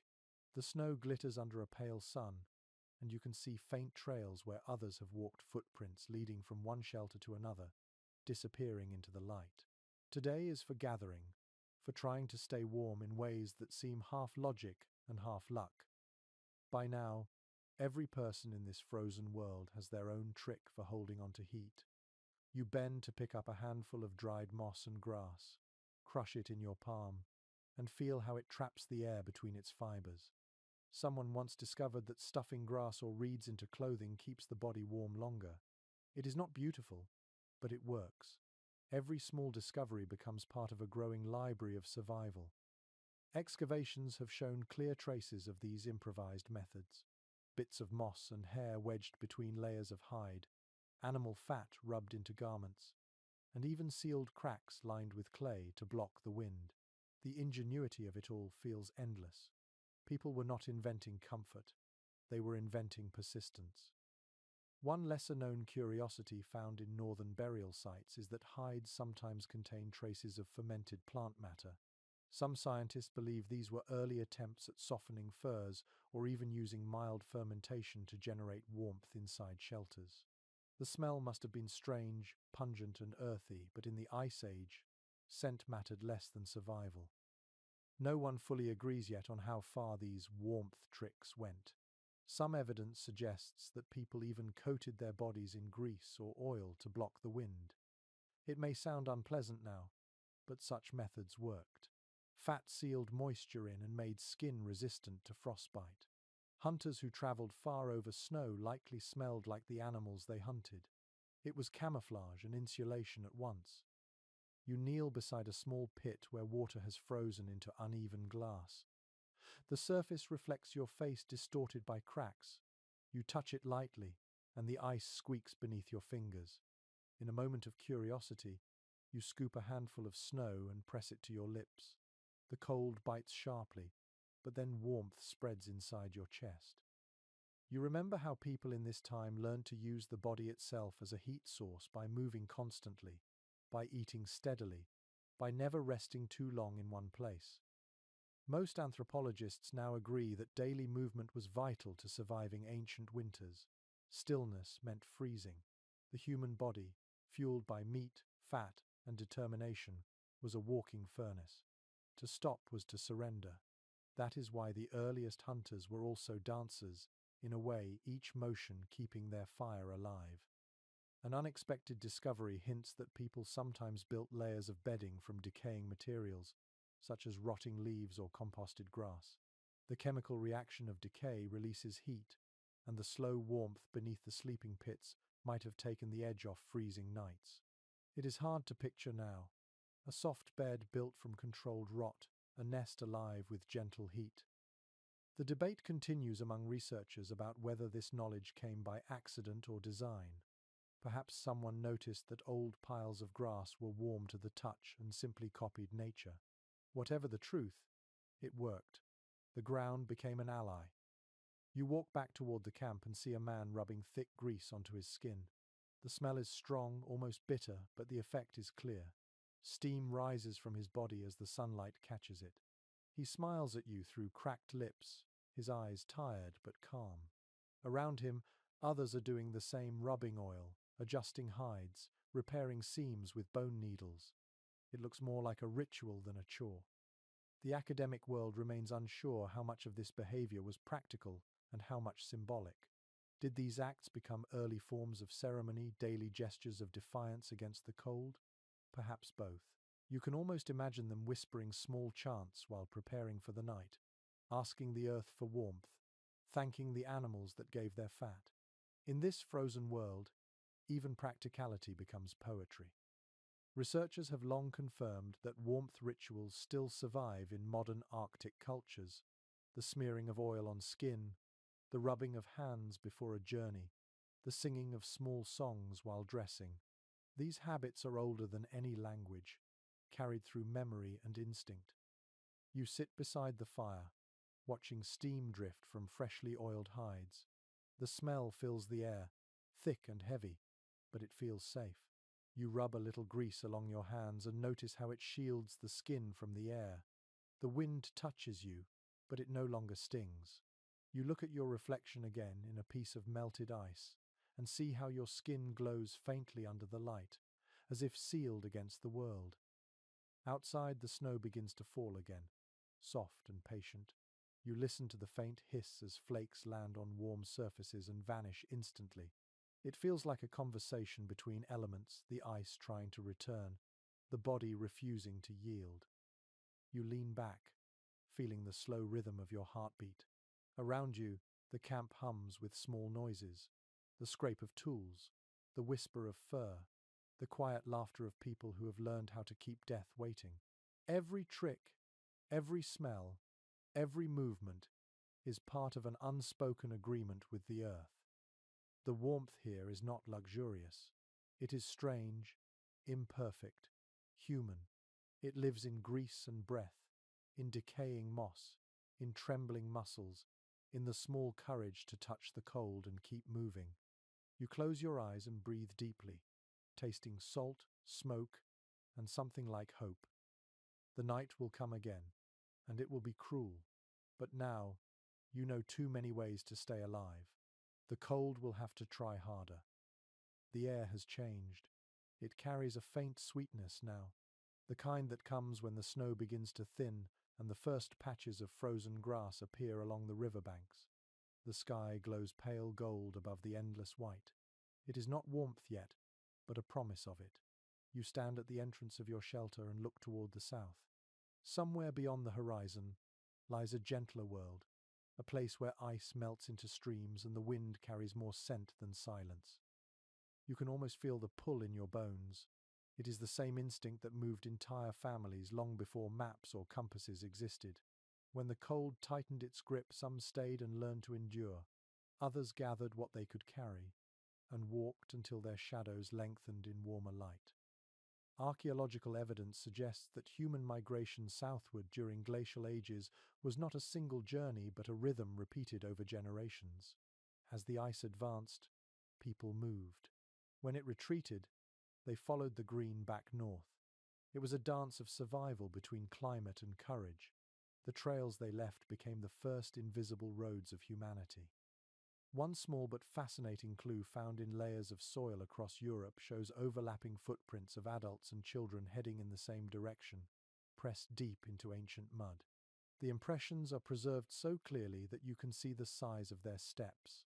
Some are steady, some staggered. Perhaps the little ones ran ahead and were called back. Even in migration, play survived. Some specialists remain uncertain whether these movements were planned or purely instinctive. The truth likely lies between.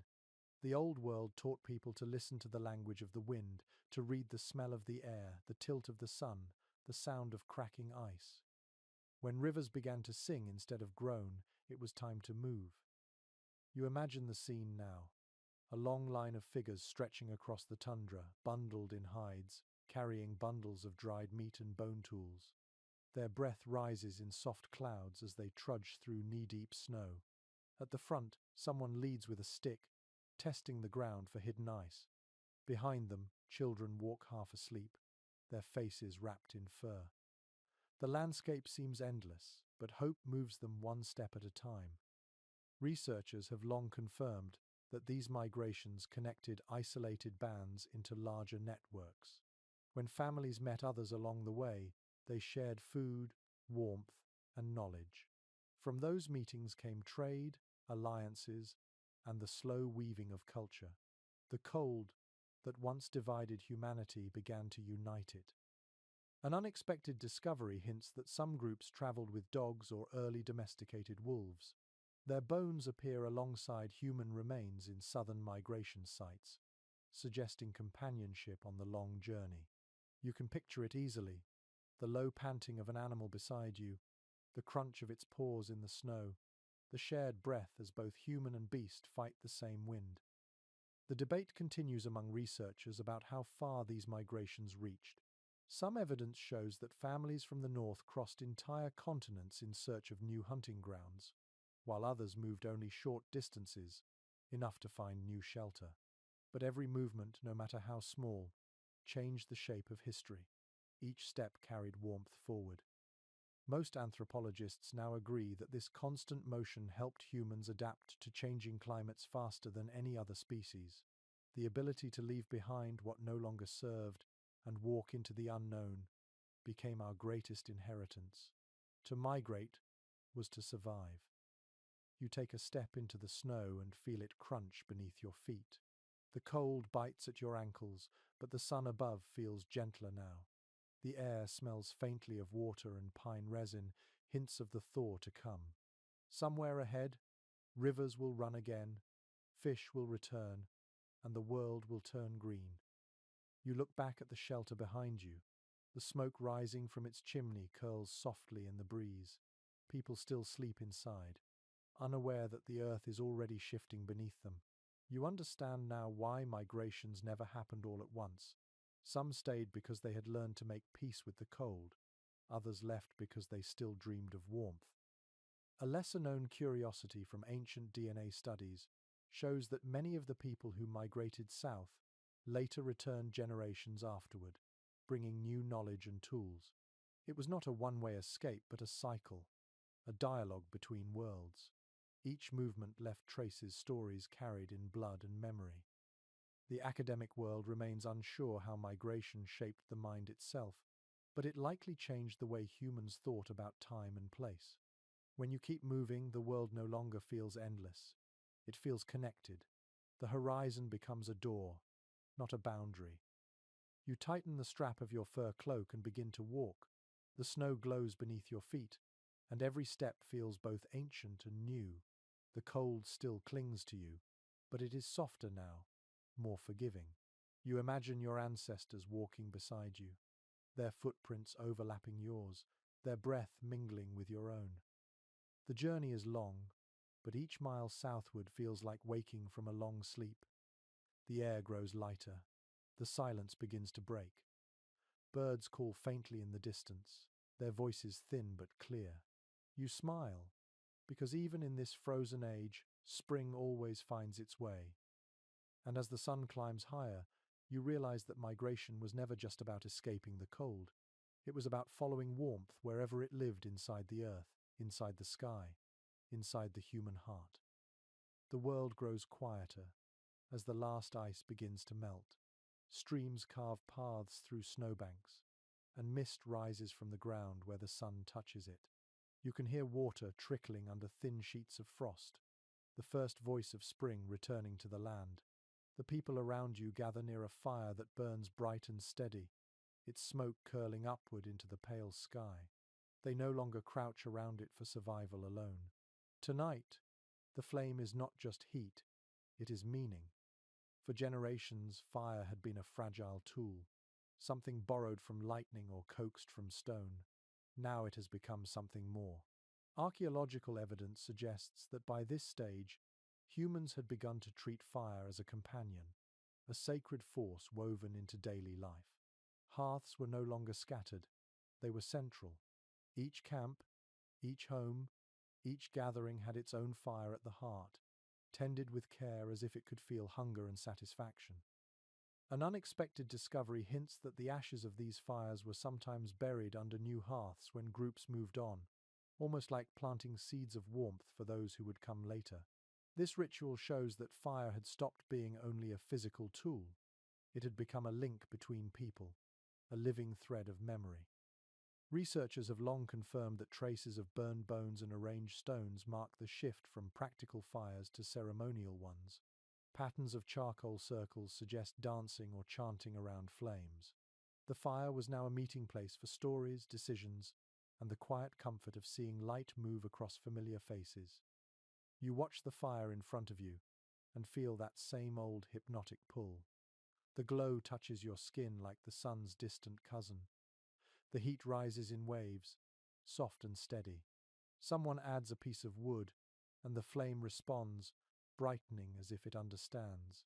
The group sits in silence, eyes half closed, faces serene. This is no longer survival, it is reverence. Some specialists remain uncertain whether this reverence came from fear or gratitude.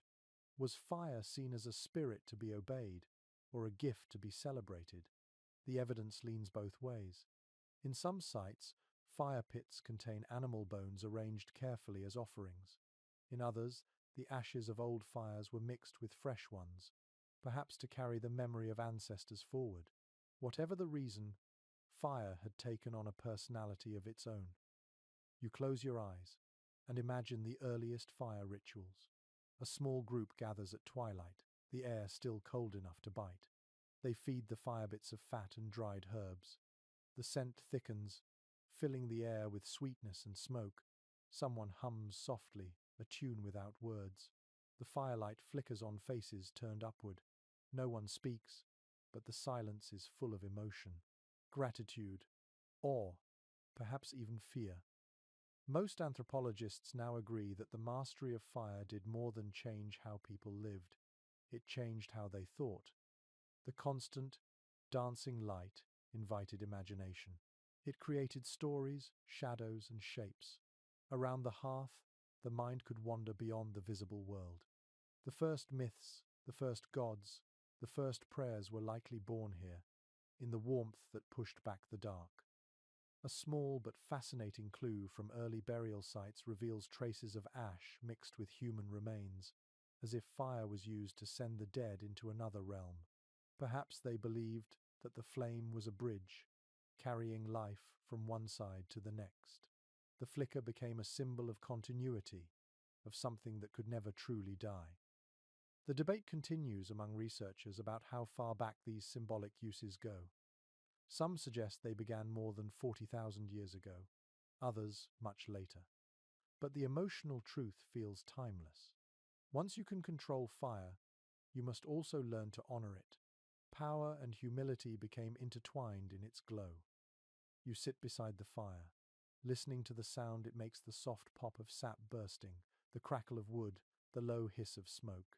Each noise feels ancient, as if it carries the rhythm of 1,000 winters. The smell of burning fat and pine resin clings to your skin. It is not unpleasant. It feels like belonging. Someone begins to hum again. The melody rises and falls with the flames, a lullaby older than language. Others join in, softly at first, then louder. The song has no clear beginning or end.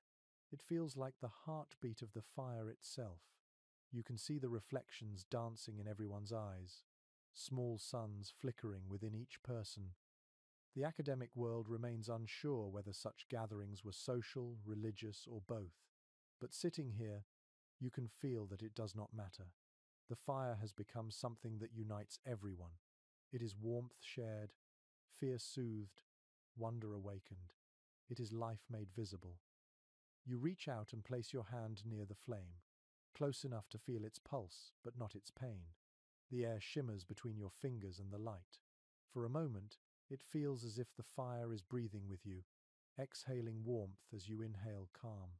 You understand then why people began to worship it, not as a god of destruction, but as the quiet guardian of life. The night deepens. The stars blink through a thin veil of smoke, each one reflected faintly in the glowing coals. The people settle into silence, their faces soft and peaceful. The fire hums quietly, steady and eternal. You close your eyes and listen to its rhythm, the sound of the world's oldest heartbeat. The fire burns lower now, its orange glow turning to deep crimson. The air inside the cave shimmers faintly with heat, and smoke curls lazily toward the ceiling where it gathers like a cloud of memory. You watch the light flicker against the walls and notice the colors change. Black stone, ochre red, streaks of pale yellow, where the smoke has not yet touched. Then, faintly, you see it, a handprint. You step closer. The outline is delicate, made by blowing pigment over a palm pressed against the rock. Around it, animals dance across the walls: bison, horses, mammoths moving through a landscape of color and shadow. The figures seem alive, shifting with the light. For a moment, it feels as if they are breathing. Archaeological evidence suggests that cave art reached its height in this age of cold, not in warmth. Perhaps the darkness and confinement made the imagination sharper. The same fire that cooked food and guarded sleep also became a brush, a lantern, a storyteller's companion. In these chambers, the glow of the flames brought stories to life. A small but fascinating clue from pigment analysis shows that early artists used mixtures of crushed minerals, animal fat, and even charcoal from the same fires that warmed them. The smell of smoke would have filled their lungs as they painted, binding art and survival together. To create beauty in such a place was an act of courage as much as skill. Some specialists remain uncertain why people painted what they did. Were the animals sacred? Were the handprints signatures or prayers? The debate lingers because every image feels both personal and mysterious. What is certain is that each stroke was made in motion, by the light of flickering flames. The fire was as much a tool as the pigment. You kneel beside the wall and imagine the artist at work. A flickering torch casts long shadows that dance with every movement. The artist grinds minerals with a stone, mixes them with saliva or fat, and presses their palm against the rock. They exhale gently, blowing color through a hollow bone. The sound is soft, almost like a whisper. When they pull their hand away, a ghostly mark remains a sign that they existed, that they had something to say. Researchers have long confirmed that the placement of these paintings often aligns with the natural curves of the cave walls. A horse's flank might follow a bulge in the stone. A mammoth's tusks might curve with a crack in the surface. It is as if the artists saw living creatures trapped within the rock and freed them with color. The firelight helped reveal those shapes, turning the walls into moving canvases. An unexpected discovery hints that the flicker of fire was deliberately used to animate the art. Some carvings show multiple legs or overlapping outlines, which, when lit by a torch, appear to move. It was a prehistoric cinema, a magic of light and motion that told stories without words. You imagine a group gathered in silence as the artist lifted the torch, the animals coming alive before their eyes. The academic world remains unsure whether this was entertainment, ritual, or both. But watching the walls now, you feel that it was all those things and more. It was memory, myth, and wonder woven together. The fire did not just protect life, it taught people to dream. You sit back and watch the shadows shift again. The walls shimmer as if breathing, the animals galloping softly in and out of sight. Someone behind you adds more fat to the lamp, and the light brightens for a moment. The air smells rich and thick, a mix of soot and oil. The glow reaches deeper into the cave, revealing new shapes, more hands, more figures, more stories. Most anthropologists now agree that this was the birth of symbolic communication. Art allowed humans to share what words could not yet express: gratitude, fear, love, awe. It connected generations, teaching through image what speech could not yet carry. You can almost feel it happening around you, the birth of meaning. You run your fingers lightly across a patch of stone. The pigment flakes slightly under your touch, and you pull your hand back quickly, afraid to disturb it. The colors are still vivid after all this time, as if waiting for someone to look again. You realize that these paintings were never meant to be decoration.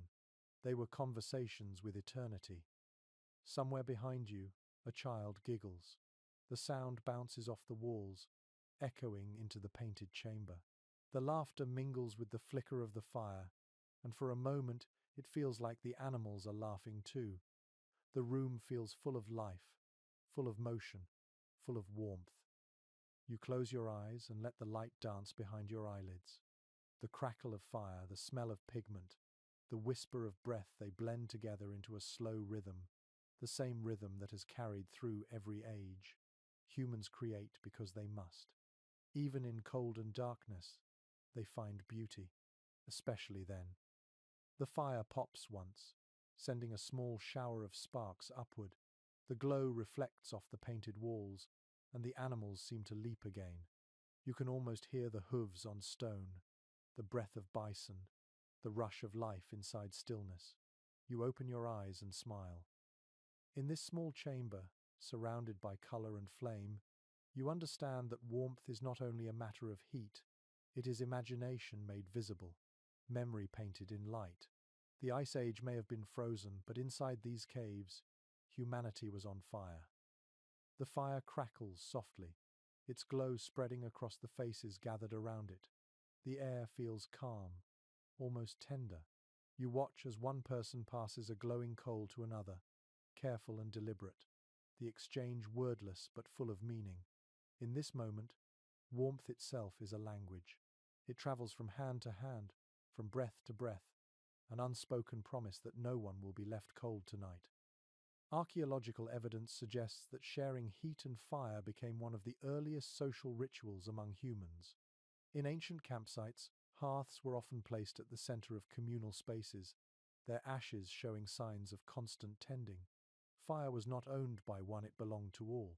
The simple act of giving warmth became a gesture of kinship, just as vital as food or shelter. A small but fascinating clue from a dig in Central Europe reveals a pattern of overlapping hearth circles, as if families built their fires close enough to let their heat mingle. This design may have been practical, but it also speaks of connection. The warmth from one fire blended with another, until no single group could tell where theirs ended and the next began. It is one of the earliest signs of trust. Some experts remain uncertain whether this behavior was instinctive or intentional. Did early humans know they were shaping community by sharing heat, or did it simply feel right? Perhaps it was both. In a world of frost and hunger, generosity was survival. The more warmth you gave, the more likely someone would keep it burning when your own flame went out. You glance around the circle now. The people are quiet, their faces softened by the glow. One woman feeds a twig into the fire. Another passes a piece of meat across the flames to her neighbor. Their eyes meet, and something unspoken passes between them. Gratitude, affection, maybe even love. The cold outside is relentless, but in this small circle, it cannot enter. Researchers have long confirmed that such shared fires shaped not only social bonds but emotional ones. Around these hearths, language grew more complex, gestures softened, and empathy took root. The ability to feel for another person, to care for their comfort, began here, in the gentle act of warming another's hands. An unexpected discovery hints that warmth was even used as a gift in early courtship. In some graves, paired burials contain tools and firestones placed side by side, suggesting that the promise of shared heat symbolized partnership. To offer someone fire was to offer safety, endurance, and belonging. It was the first form of love letter, written not in words but in warmth. Most anthropologists now agree that emotional connection and physical heat were inseparable in early societies. The body's warmth became a form of communication, a message without speech. When two people huddled close, the meaning was clear. I am here. I will not let the cold take you. The debate continues among researchers about whether these early gestures led directly to organized family structures. Some evidence suggests that warmth-sharing circles expanded into kin networks, each hearth representing a bond of care and obligation. Others believe it was less formal, more fluid, changing with the seasons and the movements of herds. Yet in either case, the pattern holds the sharing of heat became the foundation of human belonging. You reach your hands toward the fire, feeling the pulse of its warmth against your palms. The glow flickers over the walls, painting everything in gold and amber. A child beside you yawns, and their mother draws them close, wrapping both in a single hide. The sight makes you smile. This is not just survival anymore. It is tenderness, quiet, and absolute. A lesser-known curiosity from Arctic traditions tells of fire kinship, the idea that those who shared a flame became bound for life. Even after parting, people believed their warmth lingered in one another's spirits. Perhaps that belief began here, in the Ice Age, when the fire's glow stitched invisible threads between hearts. The academic world remains unsure whether such ideas can ever be proven, but the evidence of emotion lives in the smallest details, the way hearths were rebuilt in the same spots, the way ashes were gathered and carried, the way people sat shoulder to shoulder through endless nights. You look into the fire again and see it differently now. Each spark feels like a voice, each wisp of smoke like a breath shared through time. You can almost hear it whispering, warmth is not just temperature, it is connection. Every hand that ever tended a flame added to a story that still burns inside you. Outside, the wind howls across the frozen plain, sharp and hollow. Inside, laughter breaks through the quiet. Someone tells a story, their voice rising and falling with the crackle of the flames. The warmth between people grows thicker, almost visible, weaving the group together into something greater than itself. You lean back and close your eyes, listening to the music of fire and friendship. The air hums with contentment. For the first time in ages, you feel not just safe, but understood. The night deepens, but the cold no longer matters. Around this small circle of light, humanity has found something stronger than fear. In the language of shared warmth, every person speaks the same word: home. The storm has passed. Outside the shelter, the air lies still, heavy with the scent of thawing earth. The snow has begun to melt in slow rivulets, carving delicate lines down the slopes. The world seems to be waking from a long sleep, its breath steaming in the pale morning light. You step out and let the air fill your lungs. It tastes clean, new, and strangely familiar. The sound of dripping water echoes across the valley. Every droplet seems to carry a memory of ice and silence. You close your eyes and listen, and for the first time in months, the sound is not of wind or cracking frost, but of life returning. Yet even as the land softens, you feel something stirring deep in your chest, an awareness that the cold will return again, someday. Winter is never truly gone. It only rests. Archaeological evidence suggests that as the great glaciers receded, humans began to mark their stories of survival in symbols and spoken tales. The memories of endless winters did not vanish with the snow. They were carried forward as legends of endurance, warnings whispered to children beside the fire. Cold became more than a season. It became a teacher. An unexpected discovery from a site in northern Spain reveals a series of carvings showing spirals and waves cut into stone. Some scholars think these patterns represented wind and ice, the turning of seasons. Others see them as the earliest attempts to capture the rhythm of memory itself, the swirl of time returning upon itself. The world had changed, but the mind remembered. Researchers have long confirmed that myths of unending winters appear in nearly every early culture. From Europe to Asia, from the Arctic to the Andes, stories speak of a time when the sun hid and the world froze. Each tale ends the same way. Warmth returns, carried by courage, by cleverness, or by love. These myths are echoes of the Ice Age, reshaped into poetry.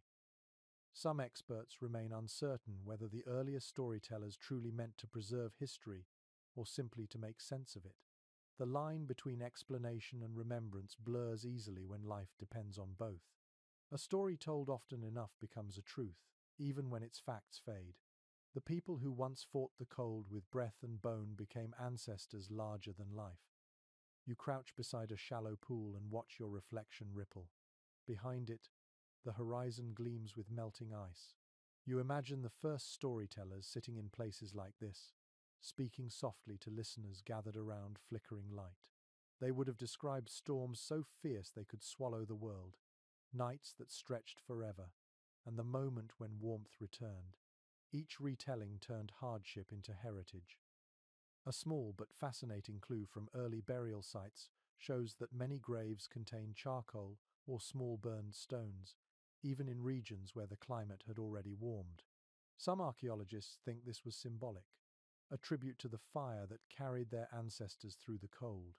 To bury warmth with the dead was to say, "You will not be cold where you are going." Most anthropologists now agree that this remembrance of ice helped shape human identity. The shared memory of endurance created unity. People no longer lived just from one season to the next. They began to see themselves as part of a longer story. The cold had forced them to depend on one another, and that dependence became tradition. The academic world remains unsure whether the first myths of eternal winter were warnings or hymns, but the pattern of their telling suggests both. They reminded people of what could return, yet also celebrated what they had overcome. It was a kind of spiritual balancing act, fear and pride, loss and gratitude, all told by the same voice. You look around at the thawing plain. Patches of brown grass appear where snow once ruled. A few birds call, tentative and thin. You imagine how these sounds must have felt to your ancestors, the first proof that the cold was not invincible. Still, deep in the soil, ice waits, patient as always. A lesser-known curiosity from northern folklore describes winter spirits who lived inside mountains, their breath forming the snow. When people lit fires, the spirits withdrew for a time, but they never died.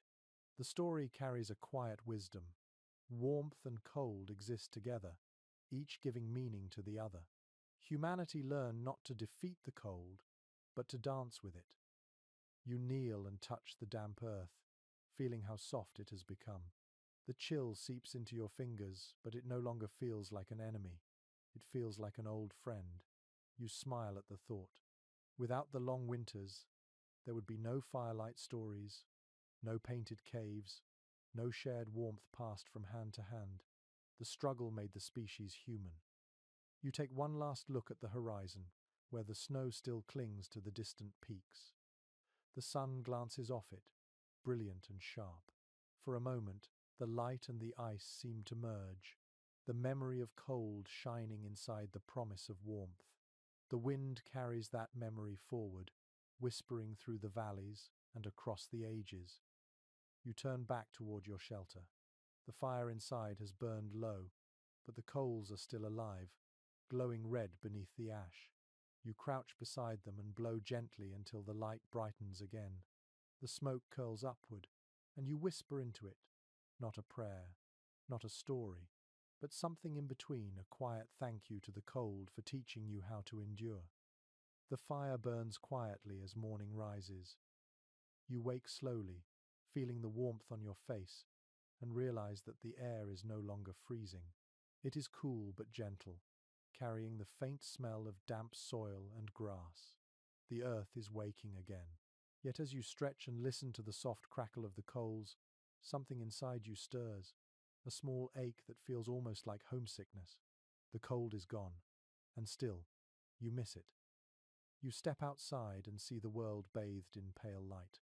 The snow has pulled back from the hills, revealing streaks of brown earth and the first hints of green. Birds hop along the edges of melting streams. The sky is blue again, wide and tender. It should feel like victory, but instead, it feels quiet, fragile, almost too easy. Modern life has made this feeling familiar. Central heating hums in walls. Fireplaces flicker at the touch of a button. Blankets come from machines instead of animals. Warmth has become ordinary. Yet something ancient in you still longs for the days when it meant survival, when every spark had weight. You can sense the difference now. The warmth you earn and the warmth you buy are not the same. Researchers have long confirmed that modern comfort has changed how the human body experiences temperature. We adapt less, endure less, and rarely feel the deep contrast between cold and heat that our ancestors lived with every day. The rhythm of endurance has quieted, replaced by constant balance. It is safer, but something of the old thrill has vanished. An unexpected discovery from cultural studies suggests that people today still chase artificial echoes of that struggle. Ice baths, mountain hikes, winter swimming, all rituals that remind the body of its old power. The same instinct that once drove humans to conquer frost still whispers in us, even inside warm rooms. The body remembers the thrill of fighting cold and winning. Some specialists remain uncertain whether this longing is nostalgia or instinct. Perhaps it is both. Beneath modern clothing and heated walls, the body still carries the memory of shivering beside ancient fires. The story of warmth is not finished. It continues every time you reach for a coat or light a candle in the dark. You walk a little farther from your shelter. The grass squishes under your boots, wet with melting frost. A soft wind brushes your face, carrying the scent of pine and smoke. You can hear a river rushing nearby. Freed from its icy prison, you stop at its edge and watch the sunlight glint off the surface. The sound is peaceful, steady, eternal. A small but fascinating observation from anthropology notes that the return of warmth after the Ice Age reshaped not just landscapes but imagination. Myths shifted from survival to abundance, from endurance to gratitude. People began to celebrate fire less as a guardian and more as a friend. Festivals of light, harvest rituals, and sun worship all trace back to this turning point when the balance tipped toward comfort. The academic world remains unsure how much this shift changed human behavior, but it is clear that it altered the rhythm of life itself. When warmth became reliable, people stopped moving as often. Settlements grew, families expanded. The story of civilization began not in invention, but in the steady glow of a lasting hearth. You sit by the river and dip your fingers into the water. It is cold, but not cruel. The chill tingles against your skin, a reminder of how close you once lived to nature's edge. You let your hand linger there and watch the ripples spread outward.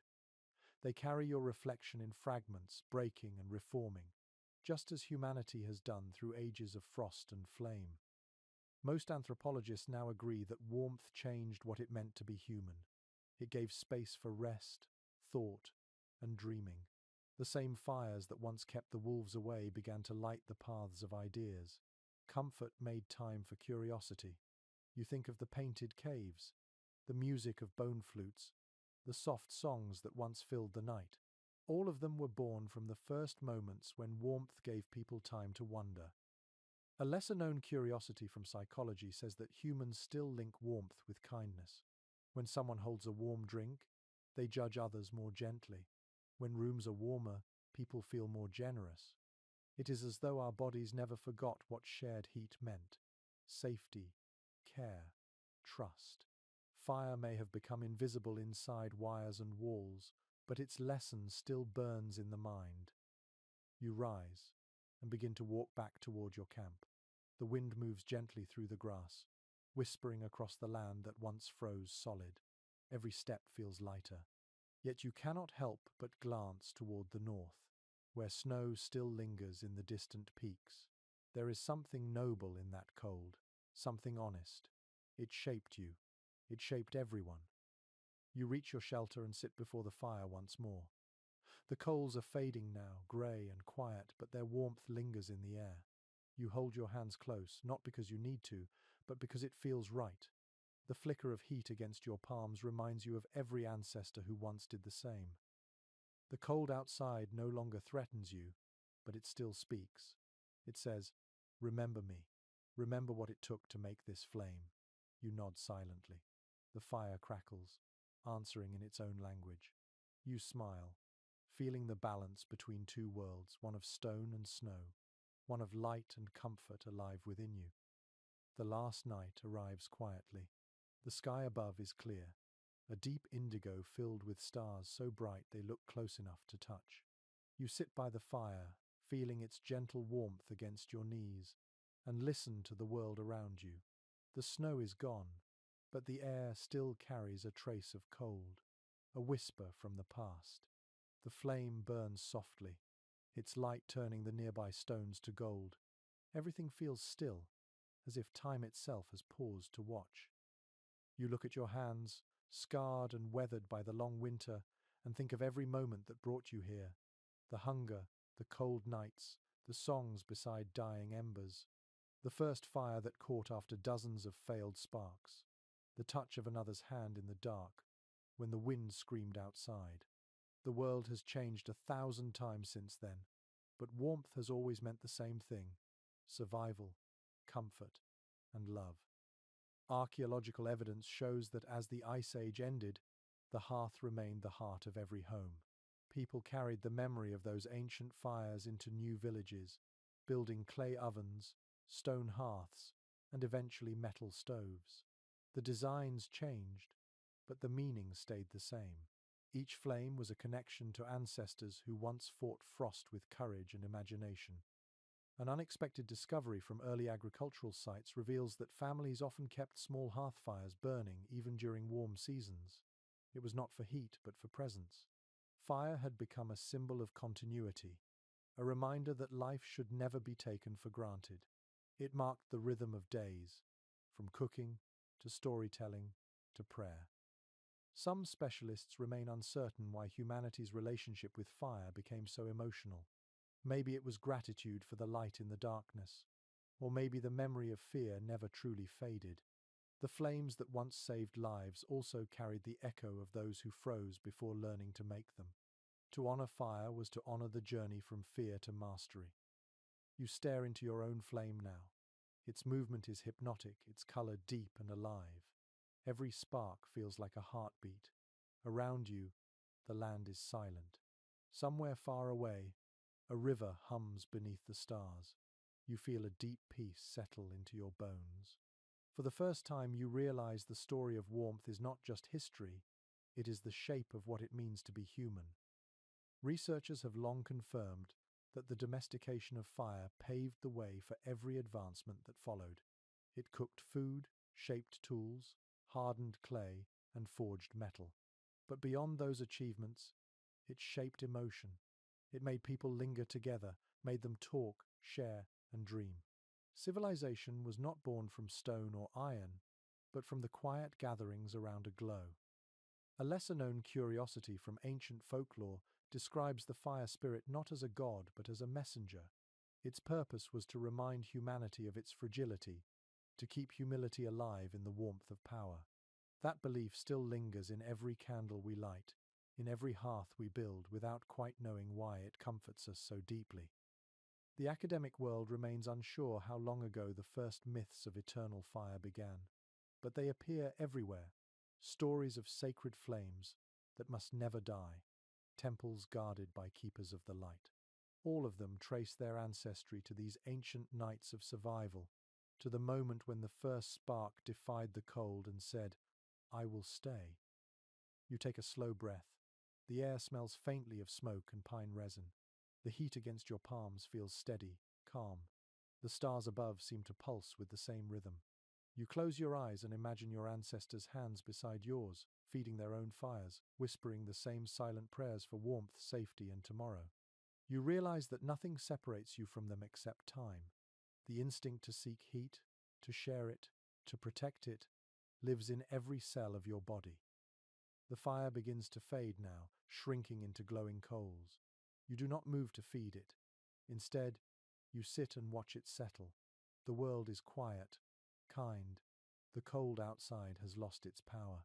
For once, warmth does not need to be fought for, it simply exists.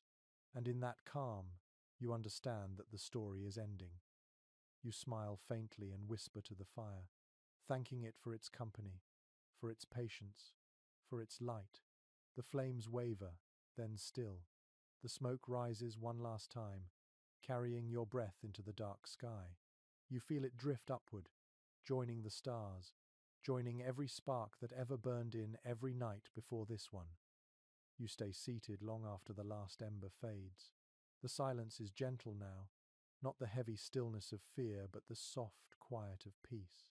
The air cools slowly, brushing against your skin like a sigh. Somewhere in the distance, an owl calls, its voice low and calm. You let the sound drift through you, steady and rhythmic. The night has become a lullaby. The memories of cold, hunger, and fire begin to blur together into warmth that feels endless.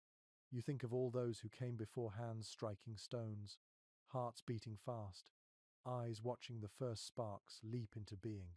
You imagine the glow spreading from one life to another, passed like a secret through time until it reached you. That same light now rests inside your chest, quiet and eternal. Your breathing slows. The rhythm of your heart matches the rhythm of the earth beneath you. The world is no longer frozen or dangerous. It is still and safe, a cradle of quiet heat. You can almost hear the pulse of the planet itself, faint but real, like the echo of a sleeping drum. The stars blur softly above, and your eyes grow heavy. You feel the weight of your body sinking into the ground, as if the earth itself is holding you. The air smells of ash and new grass. Warmth spreads through you, gentle and forgiving. You know that the long winter has passed, and that the fire will live forever, not in the cave, not in the hearth, but in you. Sleep now, traveller. The night is kind. The world is warm.